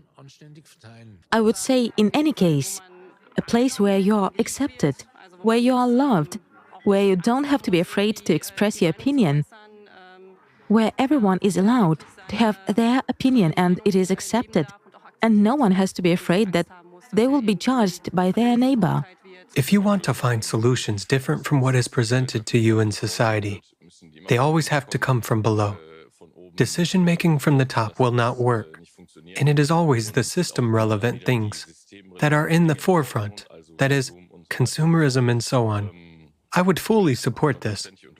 Do you mean you would then support the building of such a creative, people-oriented society? Of course, by all means. Yes, that's what we should always strive for that kind of society. Yeah. Right away, of course. This is the life we all dream of, that we could live together, that we could live happily together, that no one would hold us back and we could just develop our potential the way we want to. I would join it right away. Absolutely. Yes, definitely, immediately. If there is a chance to implement it, I would say that we should go for it immediately.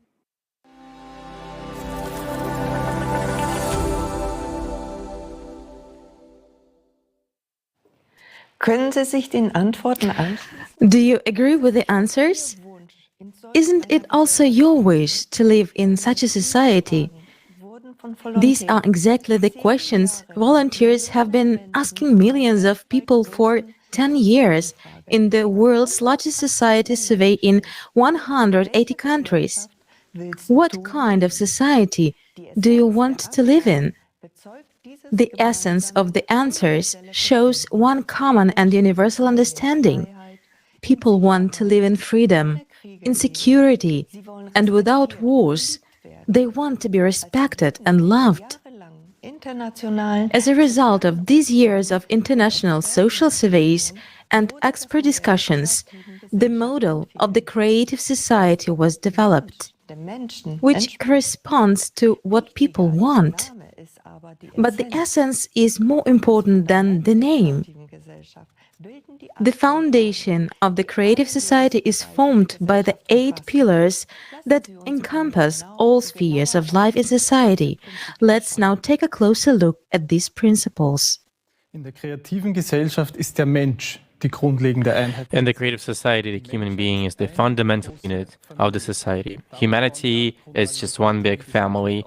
The 8 pillars of the creative society are the base for that. The first pillar, human life, is the most important one of them. Human life is the highest of values. The life of any human being has to be protected as one's own. The goal of society is to entrust the guarantee and the values of human life. If one human is valuable, then all humans are valuable. The second pillar says that all people are born free and equal. Everyone has the right to choose. There can be no one or nothing or superior to a human, his freedom and his right. The third pillar is human safety, ensures that every human is provided with everything they need for a safe and comfortable life free of charge. Includes, and other things, food, medical care, housing, and a basic income. Technology will not be developed for wars, but for the people. The unified global service dealing with emergencies situations will protect everyone from threats and disasters. Transparency and openness of information for all, as the themes of today's conference has convincingly shown. We desperately need reliable and trustful information. This is guaranteed by the fourth pillar. There is no more secrecy, and everyone has access to information and the status of implementation of society's decisions and the distribution of public funds. In der Gesellschaft wird ausschließlich das Gute gefördert. alles, was für The menschlich foundation is the creative ideology. Only goodness will be promoted in society. Everything that stands for humaneness, for higher moral values and mutual respect. At the same time, the propaganda of violence, division, aggression, and anti-humane manifestations will be prohibited. The sixth pillar, development of personality, will create conditions and expand opportunities for personal fulfillment and the development of individual abilities and talents. Education is equally accessible and free to all. What would you do if you could pursue your true calling and interests rather than fulfilling the expectations of others or succumbing to financial pressures? The seventh pillar, justice and equality, ensures that all of our Earth's natural resources are distributed equally among all people. Resources can no longer be monopolized by individuals. Everyone will have the right to private property, and profiting and exploitation will be a thing of the past. The eighth pillar, self-governing society, returns decision-making power to the people themselves. The concept of power in the creative society is absent. We will vote in the form of a direct democracy on all important decisions that directly affect our lives. nicht genau das wieder, was sich jeder Mensch wünscht? Do these principles not reflect what each individual wants, how he or she imagines life in a united society, what we understand by human dignity and social justice? The eight pillars are not only a declaration of human rights, but also a guarantee of a better quality of life. Lassen Sie uns nun schauen, welche Let us now see what practical impact the implementation of the eight foundations will have on important areas of our life. den Bereich der Let's look at the field of medicine. In the consumer format, even human health is just a commodity. More specifically, people's diseases. Precisely because money comes first. Medicine is also driven by economic interests. We have already heard several examples today. Hospitals are closing because they are expensive, although the need for them is increasing. Despite the high demand for pharmaceuticals, they are not being produced due to high production costs and low profits. This sad example clearly shows that economic interests currently prevail over concern for people's health. Thanks to the eight pillars, this will be not possible, because human life will become the highest value at the legislative level. The economy and production must serve the good and health of people. Moreover, with the development of all technology, the priority of healthcare will shift towards the well-being of all people rather than profit, as it is now. There will be also no difference in medical care. The eight pillars ensure that all people's lives are equally valued. This means that all people will have free access to free healthcare. That means the highest standards. Or let's look at the field of labor. Thanks to robotics and artificial intelligence, it is now possible to automate most areas of work. This means that the robots can do hard, dangerous, or unhealthy types of labor for us so that everyone can have more free time. However, in today's consumer society, this would just be ruined for most families as we are financially dependent on our hard-earned money. As the result of mass unemployment, people would have to drastically reduce their consumption, which would lead to significant economic losses and the subsequent collapse of the economy. However, as we have heard already, the third pillar guarantees us an unconditional basic income cap, which is equivalent to $10,000, which means that we no longer be financially dependent on our jobs. new professions and opportunities for development will arise. Because in the creative societies, free and quality education parts will be available to everyone, and everybody will be able to follow their talents and interests and learn what they like and what they will help them to fulfill themselves personally. Qualifications will be equally recognized all over the world. People everywhere will receive the same high wages for equal lines of work, in addition to the unconditional basic income that will be paid to everyone. This will also solve the problem of skills shortage and labor migration. Moreover, until now, automation technologies, which should in fact benefit all people, have only served to the economic interests of individual companies that are simply patented.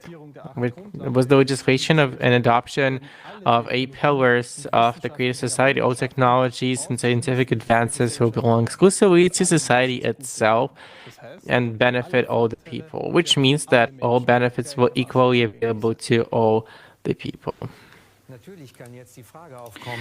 Of course, the question may now arise, who is going to pay for all of this? Let's remember what we heard today about the economic model at the stage of transition to the creative society. We, the people, will manage and control the financial system ourselves. It means that we will be able to regulate the money supply so that everyone will be provided for and even beyond what they really need. Because the economy is planned out, we will have as much money as we need.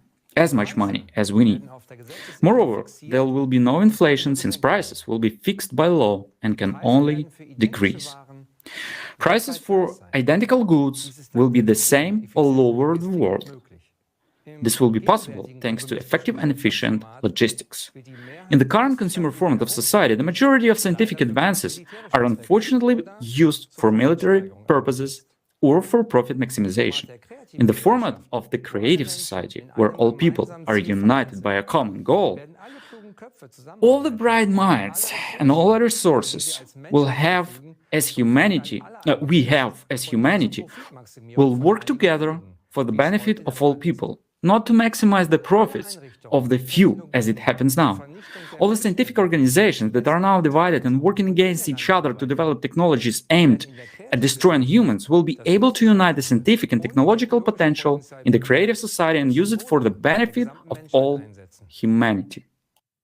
Stellen Sie sich nur vor, was das für ein Potenzial in allen Bereichen der Forschung und der Just imagine the potential this would open up in all areas of research and technologies development, including those technologies that already exist today, but are inaccessible to the masses. In a very short time, we will be able to solve all climate problems and provide everyone with everything they need for a healthy, comfortable, and happy life. You are about to see what our life would look like in a world where the 8 pillars of the creative society will be implemented into law, and thus the economy, all technology, and simply everything will be focused solely on improving the lives of every person.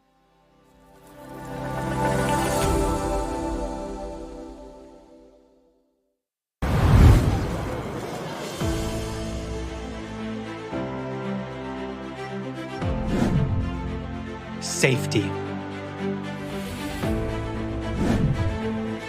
In the creative society, human life is the highest value.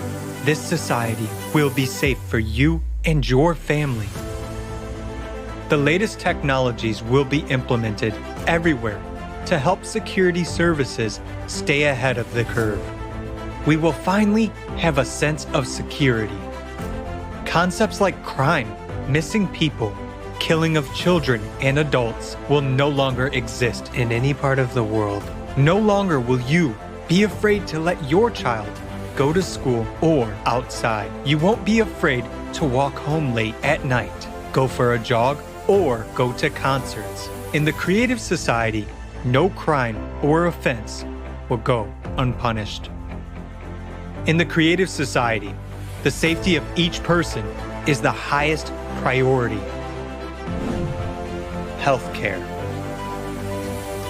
In the creative society, healthcare will be top-notch and free for every person all over the world. Imagine artificial intelligence that incorporates the expertise of all the best doctors in history. It controls high-tech robots that perform tasks of any complexity. These cutting-edge technologies make healthcare in the creative society of a high quality. Right now, health is a commodity, whereas in the creative society, everyone's health is a priority. After all, we benefit from the fact that every person is healthy and we have a healthy nation. Thanks to the development of nanotechnology and artificial intelligence, epidemics, cancer, diabetes, asthma, and all other incurable diseases will be a thing of the past. The very approach in healthcare will change, as it will be aimed at preventing diseases. And in general, we will finally get real treatment and real recovery. With such a development in healthcare and technology, it is quite possible to prolong human life beyond the species limit. The creative society is all about healthy and happy people.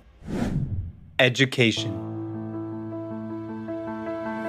In the creative society, education at any level will be free and available to absolutely every person. Thanks to a new approach to education and advanced technology, you will be able to study and learn new skills anytime and anywhere, as well as easily change careers. Education will no longer be a chore. The process will be engaging and exciting. For example, with the help of VR glasses, you will study the human body from inside, traveling among molecules. In the creative society, you will be able to study at any university in the world and learn any profession you want.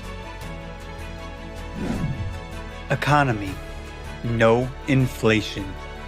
The first thing that will happen in the creative society is writing off all debts and loans from private individuals, abolition of real estate taxes and personal property taxes. There will be no loan interest rates. We will start with a clean slate. All of this will be possible due to a new format of economy that will be designed to benefit the interests of every person. It takes the financial burden off of every family. Workday. By birthright, every person, regardless of their status, age, gender, or race, are guaranteed a monthly universal basic income that will provide for all of your essential needs. And if you want a better life, a bigger house, or a premium car, an airplane or a yacht, you will be able to easily afford it by working just for 4 hours, 4 days a week. You will have a job that you like and enjoy, one that you really love, and in which you will be able to fulfill your potential to the maximum. All the hard, monotonous, and damaging human health work will be performed by robots and automated systems. This is already being gradually implemented, but in the consumerist format, its large-scale implementation threatens with mass unemployment and the collapse of the economic system. Yet, this is not the case in the creative society. It will only benefit humanity. After all, technology will be available to all people. All these innovations will give us a lot of free time. Finally, fathers and mothers will be able to watch their children grow up and spend as much time with them as they want. People will have time for everything: hobbies, self-development, traveling, learning new skills, and a lot more. The creative society gives people free time. Every working person will have at least 2 months off. You want to go with your whole family to the Maldives or anywhere else in the world to see some places of interest or visit relatives on other continents. No problem. You'll be able to really spend your vacation the way you want to, rather than opt for what you can afford. Traffic jams. Free roads. It's real. And most importantly, safe ones. There will be no accidents, and we will be able to solve the issue of traffic jams. You will no longer have to waste your time. Every city will have a smart system connected to all cars via artificial intelligence.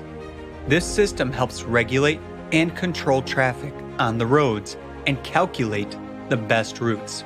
Cars in the creative society will be able to block the engine start if the driver is intoxicated, analyze facial expressions, detect driver drowsiness and distraction. In case of a threat, the car will signal the driver. If they do not react, the car will turn on the emergency lights, head to the side of the road and stop. Alert the driver of danger and take control in a critical situation. In the creative society, everything is built around the comfort and safety of humans. Housing. The good news is that we can provide every person with free housing. We already have a huge amount of breakthrough technologies. Some of them already allow us to build comfortable housing quickly and efficiently. In the creative society, every person will be provided with a minimum of 650 square feet per person, absolutely free by birthright. If you have a family of 4, you are provided with a house of 2,600 square feet. No mortgage, no rent to pay. You won't have to pay utilities or property tax. The house will be equipped with the most advanced technologies available to society. And that means that all household chores, such as washing, cleaning, ironing, and cooking, will be done by robots only, which will do that quickly and perfectly. Human beings are not slaves. Human beings should live a free and happy life. Equality. In the creative society, all people will have equal rights. There will be no racial division. In the creative society, you will have rights in actual fact, not on paper. Ecology and food. In the creative society, thanks to the unification of scientific potential, we will be able to solve many problems related to ecology and climate. We will finally have clean air and clean water. Food will be healthy, delicious, and of high quality. You won't have to worry that you'll put on weight and that food will negatively affect your health.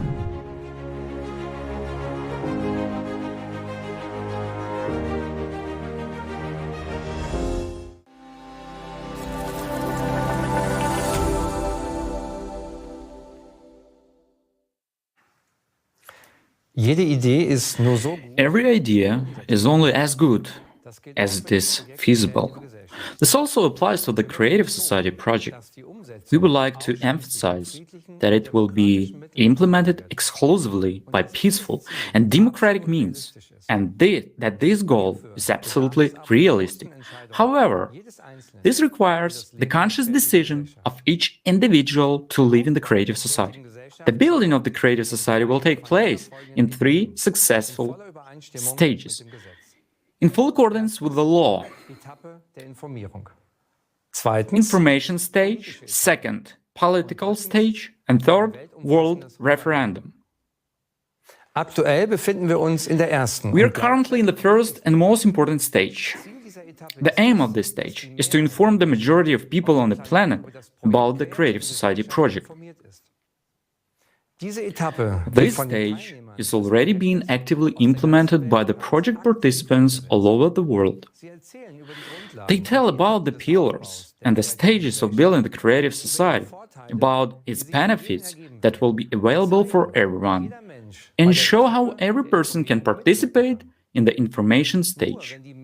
Only when the majority of people are informed and express their desire to live in the Creative Society, the electoral demand will be made to the politicians to build the Creative Society. We would like to note that participants in other countries have already talked to representatives from politics about the Creative Society and the feasibility of the 8 pillars. The reactions were positive. There was only one catch in all this. As long as no electoral demand is made, it remains only a good idea. But in this, at the same time, lies the great opportunity. After all, political representatives are always dependent on the support of their voters. The highest goal of every politician is to be elected. So if the majority of people are united in the goal of building the creative society, then there will also be politicians who will implement it. After all, they want to be elected.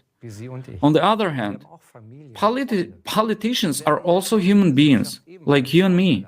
They also have families, friends, and will also have advantages in the creative society, such as security and recognition for their action in the interest of people. All this underlines even more the importance and urgency of actions in the current stage of informing and telling other people about the creative society. How can you tell that enough people are informed?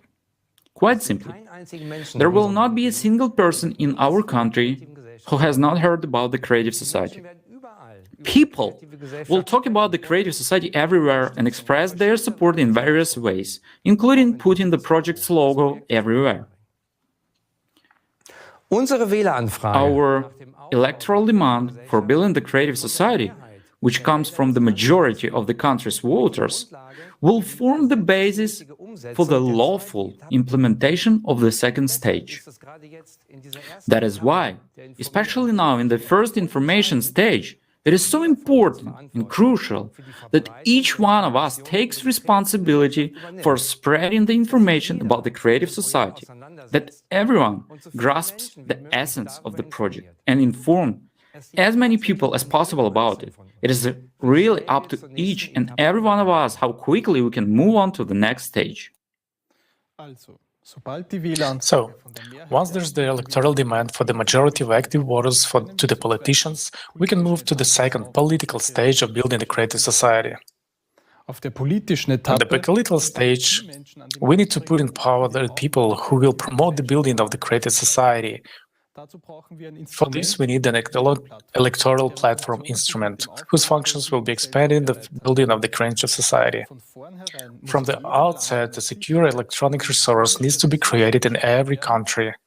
Let's call it preliminary electoral platform.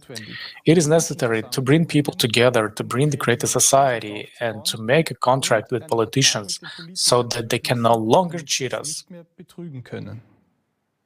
On this platform, people who support the creative society will be able to pre-select candidates for representative bodies after they have registered, as well as control and elect politicians if they do not keep their election promises. The preliminary electoral platform will also include the following demands from people to politicians: implementation of the 8 pillars of the creative society in the constitution of the country, and implementation of the electoral platform at the state level. From the politicians who pledge to implement these demands, we will select the candidates. We will vote for them in the upcoming elections on the preliminary electoral platform before official elections. Once these candidates are selected, we will conclude a contract with them on the preliminary electoral platform. The purpose of this contract is to legally establish the public commitment of politicians to fulfill our demands contained on the preliminary electoral platform, namely, implementation of the 8 pillars of the creative society in the constitution of the country, adoption of the law recognizing the electoral platform as the supreme legislative body, adoption of the law to recall politicians through the electoral platform if they fail to fulfill their obligations to the people. In the next election, we elect the candidates with whom we have concluded the contract on the preliminary electoral platform. Elections take place according to the laws in force in each state. If politicians, once in power, violate or postpone the fulfillment of the terms of the contract, we can recall them with all constitutional and legal rights or call complete new elections. With a majority of our representatives representatives in the legislative body, they will be able to write the 8 pillars of the creative society into the constitution without hindrance and legitimize the electoral platform as the supreme legislative body of the country. What are the functions of the electoral platform at this stage? The electoral platform is a single digital system that belongs to society. It represents the highest legislative body in the country. At this stage, we will be able to both recall the politicians we elect and check their execution of orders, as well as veto the laws we deem harmful to people. We are used to electing someone every few years and hoping that they will keep their election promises. Often we have seen that the statements made just before an election and the actual actions after a politician has been elected differ greatly, to put it mildly. What options do we currently have to counteract this? We can silently sit and wait for the next election, where we place our trust in vain in the hands of the next representative, or we can try to show our discontent at trials and protests. But let's face the truth. The past has shown that this has not led to any fundamental change. Even when it got as far as a revolution, the legal possibility to immediately recall a politician through the electoral platform transforms a politician from a ruler to the one who serves people. So to speak, the executive organ of people's will. We as employers, as an employers, can dismiss him at any time and immediately if he doesn't act in the interest of an entire population. Let us summarize. We use the existing policy as an instrument to bring about, on the basis of the existing laws and by peaceful means, those changes that are actually in the interest of people. Thus, the aim of the second stage, on the basis of the existing laws of the countries, firstly, is to include the 8 pillars into the constitution. Secondly, to pass a law making the electoral platform the supreme legislative body of the country. And thirdly, to introduce the mechanism that allows us, people, to immediately recall an elected politician and put another in his place. However, the building of the creative society does not end there, because this format can only be fully implemented on a global scale. No single country or even an alliance or a few countries can actually provide all the benefits provided the creative society model. Therefore, we need a world referendum on the adoption of the creative model of development by all of the humanity. Die Vorbereitung eines weltweiten Referendums erfordert den The preparation of the world referendum requires the consolidation of all countries of the world. For this purpose, conferences can be held at the global level, the necessary international treaties can be signed, and experts can be consulted on various issues relating to the building of the creative society. Once a country has adopted the electoral platform at the national level, it can participate in the world referendum and is already a candidate for building the creative society and joining the common space of the creative society. Once all countries have adopted the electoral platform, preparations for the world referendum begin. For this to happen, the authorized representatives of the countries at the international level are going to develop one single electoral platform. This is a unified electronic resource accepted by all countries as a fundamental element of people's power. With the help of the electoral platform, we will be able to monitor the actions of our representatives in preparation for the world referendum. On this single world electoral platform, the world referendum on the global transition to the creative society will be held through a common expression of will by all people. The referendum also legitimizes the single world electoral platform as the supreme body of power on earth and unites the world into one single civilization.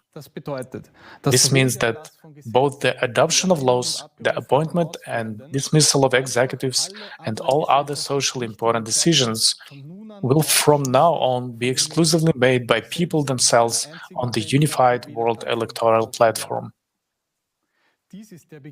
This is the beginning of the true self-government of society. From this point on, politicians are no longer needed as people's representatives. The role of politicians will be purely executive. They will no longer be above people, but will only be elected to carry out certain actions at the request of the people. But they will no longer carry any decision-making power themselves. Through this platform, the decision will no longer be made by individuals or parliament, but by people themselves, in the form of direct democracy. There will no longer be any other way to adopt laws. The World Referendum also sets a date for the start of the transition period to the creative society, which is estimated to take up approximately 5 to 6 years. However, in order to make the transition period possible, preparations must be made. That is, the economy must be set on a new course. The necessary laws must be passed, and responsible leaders appointed, expert teams must be informed, and a unified global emergency service must be established. These preparations may take about 6 months from the time of the World Referendum. All decisions within the preparation will be made by people themselves, with the help of the single electoral platform, after the experts have worked through the questions. Ab dem durch das Referendum festgelegten Datum für den Beginn der Übergangszeit from the date set by the referendum for the start of the transition period, global demand-led planning of the economy, a single monetary unit, universal basic income for all people will be introduced. Absolutely all debt will be cancelled. Everyone will be provided with free housing, medicine, education. Already at the beginning of the transition period, we will feel significant improvements in our lives. And at the end, when we enter the full-fledged creative society, we will really experience what a human, dignified, free, and safe life means. From the moment that the world referendum is held, everything will happen very quickly. We will be one civilization with a common goal of improving the lives of all.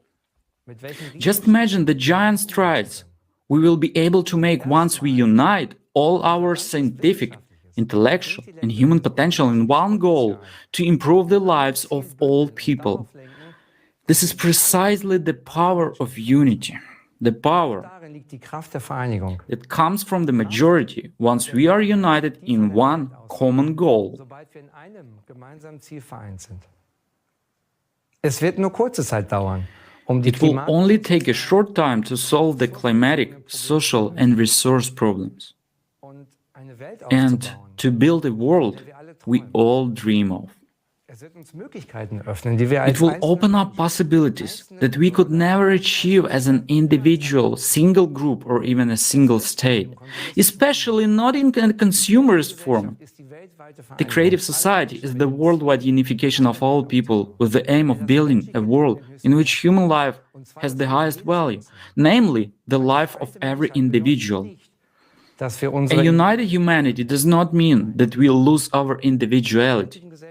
On the contrary, in the creative society, all national cultures, traditions, and history will be preserved, and everyone will be able to develop their individual potential. This is only a matter of making sure that everyone's life is equally valuable, and therefore everything will be directed towards the improvement of the life of every individual. Do you understand how effective and smart these simple steps and changes are? Why do we have to implement each step first and only then do all the other actions? Right, because then we will no longer be acting separately and divided from each other, but already as one united human civilization. This is a completely different starting point By combining all our forces directed towards improving the lives of all human beings, we create a leverage force to solve all problems in the shortest possible time and to raise all our spheres of life to a new evolutionary level. The three stages serve to bring us exactly into this starting point. And the wonderful thing about it is that we humans can implement this ourselves. We don't have to wait and hope that someone will do this for us. The creative society is the project of people, for all people. Lassen Sie uns näher auf die Wählerplattform eingehen. Was ist das genau? Und warum ist dieses Instrument so wichtig für die Umsetzung des Formates der kreativen Gesellschaft? Die Wählerplattform ist Let's take a closer look at the electoral platform. What is it? And how important is it for the implementation of the creative society format? The electoral platform is the basis of self-governance in society. It gives to us, the people, the right to decide directly, without intermediaries, how we want to live in society. The electoral platform is a single-digit system owned by the society.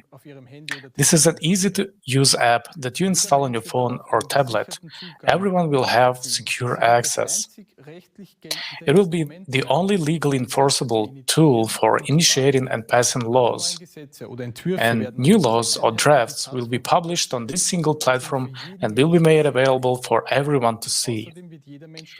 In addition, everyone will have the right to make proposals for laws that will improve people's lives. Laws will be made by the community itself through voting. Everyone will have an equal voice and will be able to actively participate in the adoption of laws and therefore shape their future and their living conditions. The level of modern technology today makes it possible to create a platform that is fully protected against the possibility of tampering with the results and transparent to all. It would be enough if everyone took about 30 minutes a week to look at initiatives and draft laws. The voting will be clear and understandable to all. It will be enough to vote whether one agrees with the initiative or not. Of course, these bills will not just be arbitrarily created, but will be prepared by the relevant experts and submitted in the form of proposals. Each initiative will be first considered from the perspective of how it will affect people's lives. Experts in the relevant areas of life will not make decisions on behalf of the people, but will only develop, justify, and explain the relevant proposals. The results will be made available on the platform in the form of a ready-made bill with all its advantages and disadvantages for people's lives. Each person will only have to weigh for themselves whether this initiative will improve their life or not. Initiatives can be local and global. Let's look at an example of what such a simple voting platform might look like.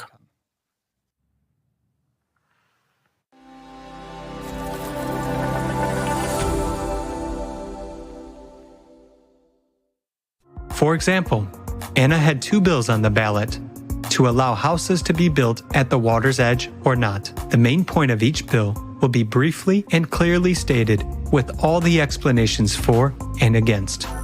The first bill suggests building houses not closer than 200 meters from the shore, taking into account the preservation of the environment. It also provides for a free passage to the water body with a public beach.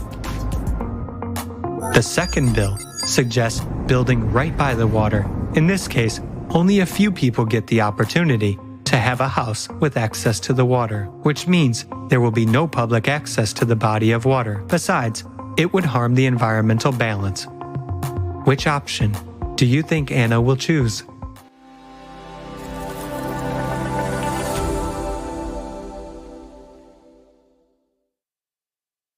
Haben wir heute die Möglichkeit, selbst über unser Leben zu entscheiden? Do we have the opportunity today to decide for ourselves how to live our lives? Are we the people, the ones who have decided to participate in wars? Did we ask for higher electricity and heating costs? Did we decide on this artificial inflation and constant rise in living costs? Did anyone ask us if we wanted all this social injustice? Was it all the will of the people, or was it all decided for us? What would be your decision on these issues? And what will the world look like when we, the people, make our own decisions and vote for laws through direct democracy on the electoral platform? Decisions are now made by a few. All these decisions are based on money and power. We see that this has brought us to a dead end in all spheres of life. We will not find solutions within this system. Today, you could clearly see the absurdity of our current format of society. With the completely legal introduction of the electoral platform in building a creative society, we will be able to put human life as the basis of all decisions. We will no longer have to complain about the empty promises of politicians or blame them for the bad situation in the country. Together, we will be able to actively build a better future for ourselves and our children. All laws that will be passed on to the electoral platform must of course be in line with the 8 pillars of the creative society, which will be legally enshrined in the constitution. They will function and apply equally to all people. This means that nothing that would threaten human freedom and security, that would degrade living conditions or even remotely target people can be enacted. The focus and scope within which laws may operate are clearly defined, namely that they serve solely to improve and protect human life. The concept of the creative society didn't originate in Germany or any other country, but from a worldwide impulse of people based on the experiences and mistakes of our past. From the analysis of experts, lawyers, political scientists and sociologists. But the legal and democratic realization starts from within the country. And that is where we, as citizens of our country, are needed. We can be a positive example for other countries because the whole world looks up at Germany. What keeps us from implementation is our passivity and lost faith in ourselves. We Germans can rely on our self-organization and willingness to help, and with united efforts implement this plan with a short period of time. We heard that it is not possible to move to the political phase until the information phase is completed and the support of the electoral demand by the majority is secured. Why is informing so important? Because no one will do it for us. It is up to us to act. The will of the people is not a tick on the ballot paper, but the free expression of their will everywhere. When we are ready to tell everyone around us what we want, informing each other is a way of self-organization. We, the people, are responsible for our own lives. If you have a question, what exactly can I do? The answer is to tell your friends and acquaintances about the project. Share the information on social media. Use all the opportunities available to you. If you're a blogger, talk about the project on your channel. If you work with people, share the information with your clients. The media won't tell about us until there are so many of us that we can no longer be ignored. In the meantime, we will have to make some effort. After all, each of us can be that decisive voice on the scale in building the creative society. Let's look together at what motivates people to participate and how they inform others.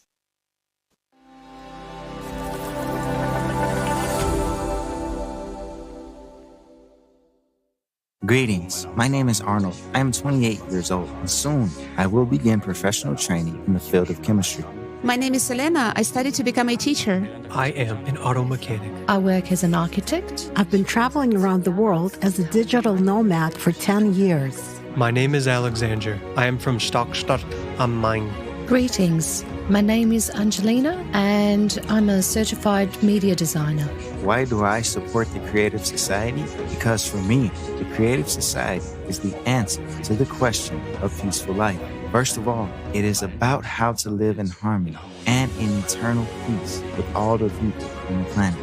I want us to live in harmony with nature. I don't want animals to suffer. It's also very important to me that people all over the world get a free and good education. When I look at global events and at the world through the eyes of children, it becomes clear to me that something urgently needs to be changed. Something that will affect the whole world. This is the format in which we all live. It's time to take a step towards something great and united, where we'll unite, where we'll become one. It's time to step beyond and do something new. And nature itself shows us that we are at a point where we need to make a decision. Years ago, I thought, why aren't there people in this world who would finally start to build a world in which we can live freely? That's why I participate in the Creative Society project. And every day, I see people from many countries supporting this project to build a better world for all of us. I do this first and foremost for myself, my children, my grandchildren, and their descendants. All of humanity needs this, and I want everyone on the planet to have a decent life and life in peace. I read these 8 pillars, and each one of them touched me deeply. It's something I've been looking for subconsciously for a long time. And when I found out that such a project already exists, and so many people are participating in it, I just decided I have to be a part of it. I simply must be a part of it. Because if all the people on Earth unite and act together, then certainly we can create incredible things and live beautifully in unity in the future. And that is the power when people unite in one goal with one vision of the future. That is what is so lacking in this world. Thanks to the Creative Society project, I met many interesting participants. All of them are very different, but all of them share the same goal, which is to build a humane world. Right now, I'm doing voiceover of the female voice in one of the videos for the Creative Society project. I'm not a dubbing artist by profession. I'm a nurse. I'm honored to have an opportunity to support this project in this way, because the Creative Society project for me is the most important initiative that is implemented by people for people. The Creative Society project reflects what I desire for myself and for all people in this world. I support it and try to participate in it as actively as possible to inform all people about this project. Answering the question of how I inform about the Creative Society, I can say that only by my own example, I am telling people about the importance of this society format. I support the project by informing YouTubers and bloggers. I talk to my friends and relatives. I inform people around me in the area where I live. And I talk to people while I'm traveling. To the best of my ability, I try to inform as many people as possible so that we can move on to the next stage. Just to wake people up and say, hey, we have to go in a different direction together. Not walk like lemons to the edge and then throw ourselves off of it, but just find a way out of this dilemma together. Like all of our participants, I actively inform people about the Creative Society by telling my acquaintances about the project. I also help with video editing for social media. I also hand out a lot of business cards. Wherever I go, I just leave some business cards there. And also give them to people, saying a few words. And of course, I inform people through alternative media by making small posts there. And everyone does what they can, what they want. No one is forced, whether it's making videos or video editing, translation, writing texts, or simultaneously interpreting. There are different projects you can take part in if you want to. I also asked my daughter to print stickers for me. You can see them here on my car. And now I'm driving around the city like that, and people ask me about it.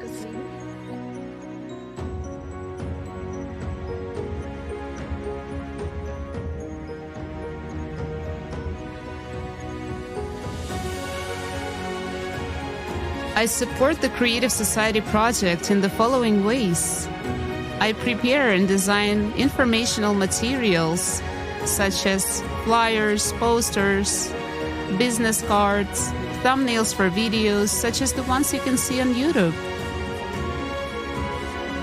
I inform people wherever I have the opportunity to do it, like with video or on TikTok. There are opportunities to talk to people everywhere. If we all put a little effort and think about what this project created by people for people will give us, then we'll have an opportunity to change the situation. Each of us has a heart, and we must finally start listening to it in order to build a better world on this planet.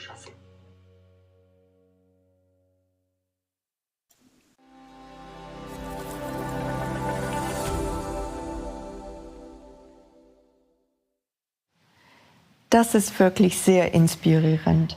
This is really very inspiring. People are coming together for a secure future. It's so great to see such seemingly different people united by one goal, finding different ways to spread this vital information. Do you know how quickly the whole world can be informed? This can be calculated using a mathematical formula. If each person tells 5 more people about the Creative Society, we can implement the first of the 3 stages in just 2 weeks. When it comes to informing, there is no limit to our creativity. For example, people with musical talent create musical works and convey the message of unification through music. We are also happy to hear one of such inspiring examples right now, a song composed by the participants themselves, especially for today's conference.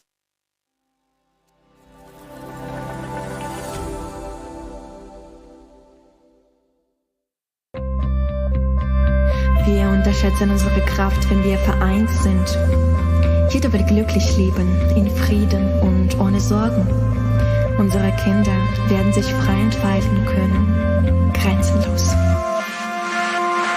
Zeit, sich selbst zu fragen, wo wir eigentlich sind, zu warten auf Wunder, macht doch keinen Sinn.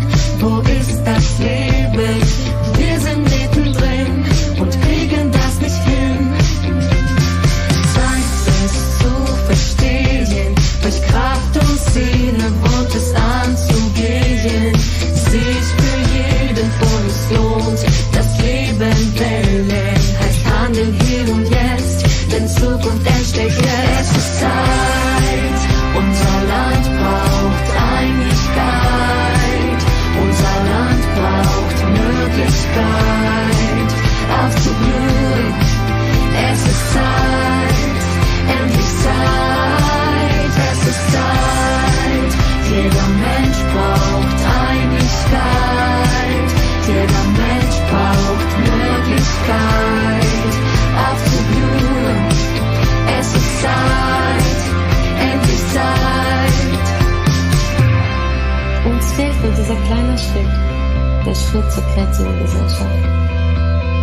die Welt, die sich jeder wünscht.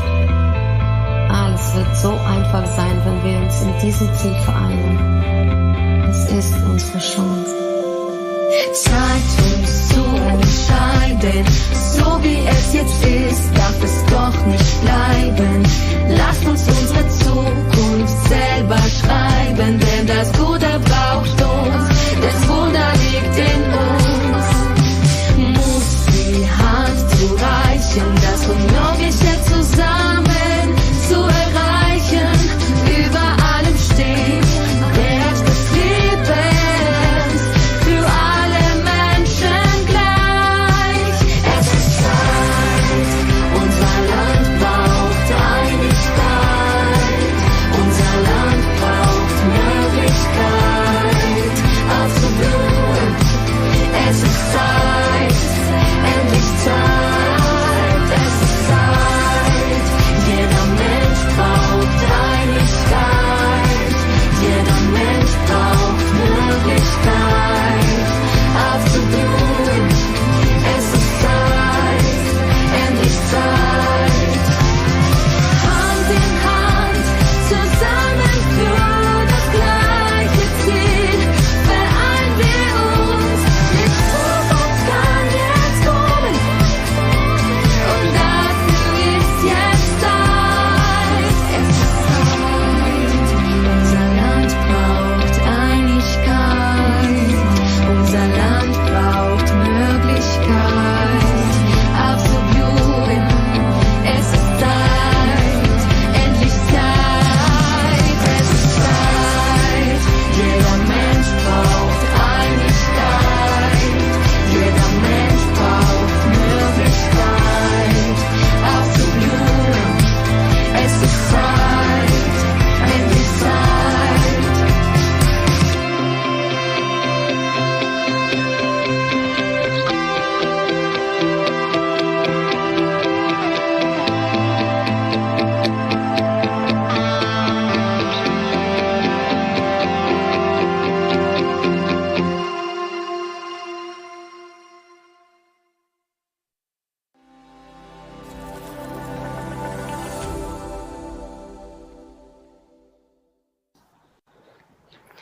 Vielen Dank für dieses wunderbare. Thank you so much for this wonderful musical gift.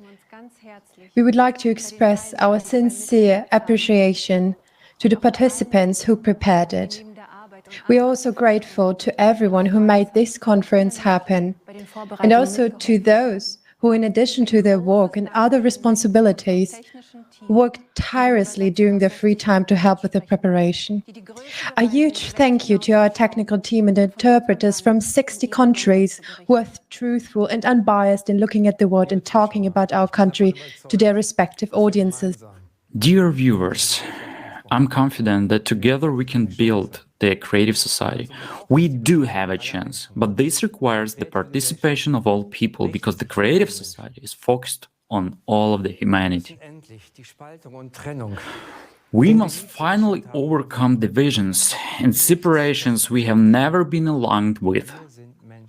There's nothing that divides us. We are human beings. We are all united by the pursuit of human ease and love. The creative society, through its 8 pillars, ensures that we live as one human family, the way we want to live, in peace, love, and respect. Wir haben verstanden, dass unser heutiges We have realized that today's format of society has no future. Holistic solutions are neither feasible nor foreseen in the profit and power-oriented world. In the creative society, we can set a different vector. Important decisions will be made responsibly and will always be aligned with the interests of the people. The 8 pillars will show us the way. Wie wir heute gesehen haben, ist die As we have seen today, the creative society is what our country has always stood for: human rights, social security, an economy that must serve the people, progress, and harmony with nature. The creative society guarantees all of this because human life in need comes first. Who, if not our country, has the potential to take the first step towards the creative society? Just imagine the potential that will be unleashed. The bright minds from various fields around the world will come together in an interdisciplinary basis, all working towards a common goal of improving people's lives. And we urgently need this potential now, as the progression of natural disasters requires immediate solutions, solutions that only united science can provide. And for this, we need the creative society. That's why it is time to act. We can no longer wait and hope that crisis and injustice will cease to exist in the current format of society. We must take responsibility for our lives, for our society, and for our country. It's time to act. Let's begin today, in unity, peacefully, and with respect for human life. Let's seize this opportunity to fundamentally solve our crisis and problems and together change the format from the consumerist to the creative one, in which every person will have a decent and secure life. You can contribute to positive change right now by sharing the link to today's conference and spreading the idea further. You can learn more about the project on our website, creativesociety.com. Tell your neighbors, friends, and acquaintances about the Creative Society. Together, we will build a sustainable future. The choice is ours.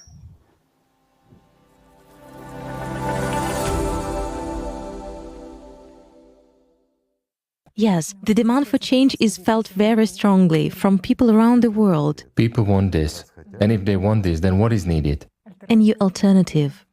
If people want change, if people want to live decently, then they should live decently. But in order for us to do it, we should apply a little bit of effort. Right? Right. And as of today, I'll say, politicians are already supporting it. And in many countries, it has already gone forward. And it will be really gaining momentum. Let's say, is it hard just to go and conduct social surveys among people? If there's a spare minute, you can go to people's houses and talk to people, communicate, explain. Well, some people are already doing that, and it brings good fruit. Right, and I remember you were also sharing about, tell me, why do you vote for a certain candidate? Of course. Because he supports the 8 foundations. Of course. So people will be interested in what the 8 foundations are about. What are the 8 foundations and what are they for? Well, the most important thing is that we can really implement this. What is necessary for that? To make an effort, to really stop being enemies to each other, and learn to love and respect each other. After all, we want to be respected and loved, don't we? We do. So let's love each other, and let's respect each other. Let's stop being lazy, and let's get up and go to a brighter future.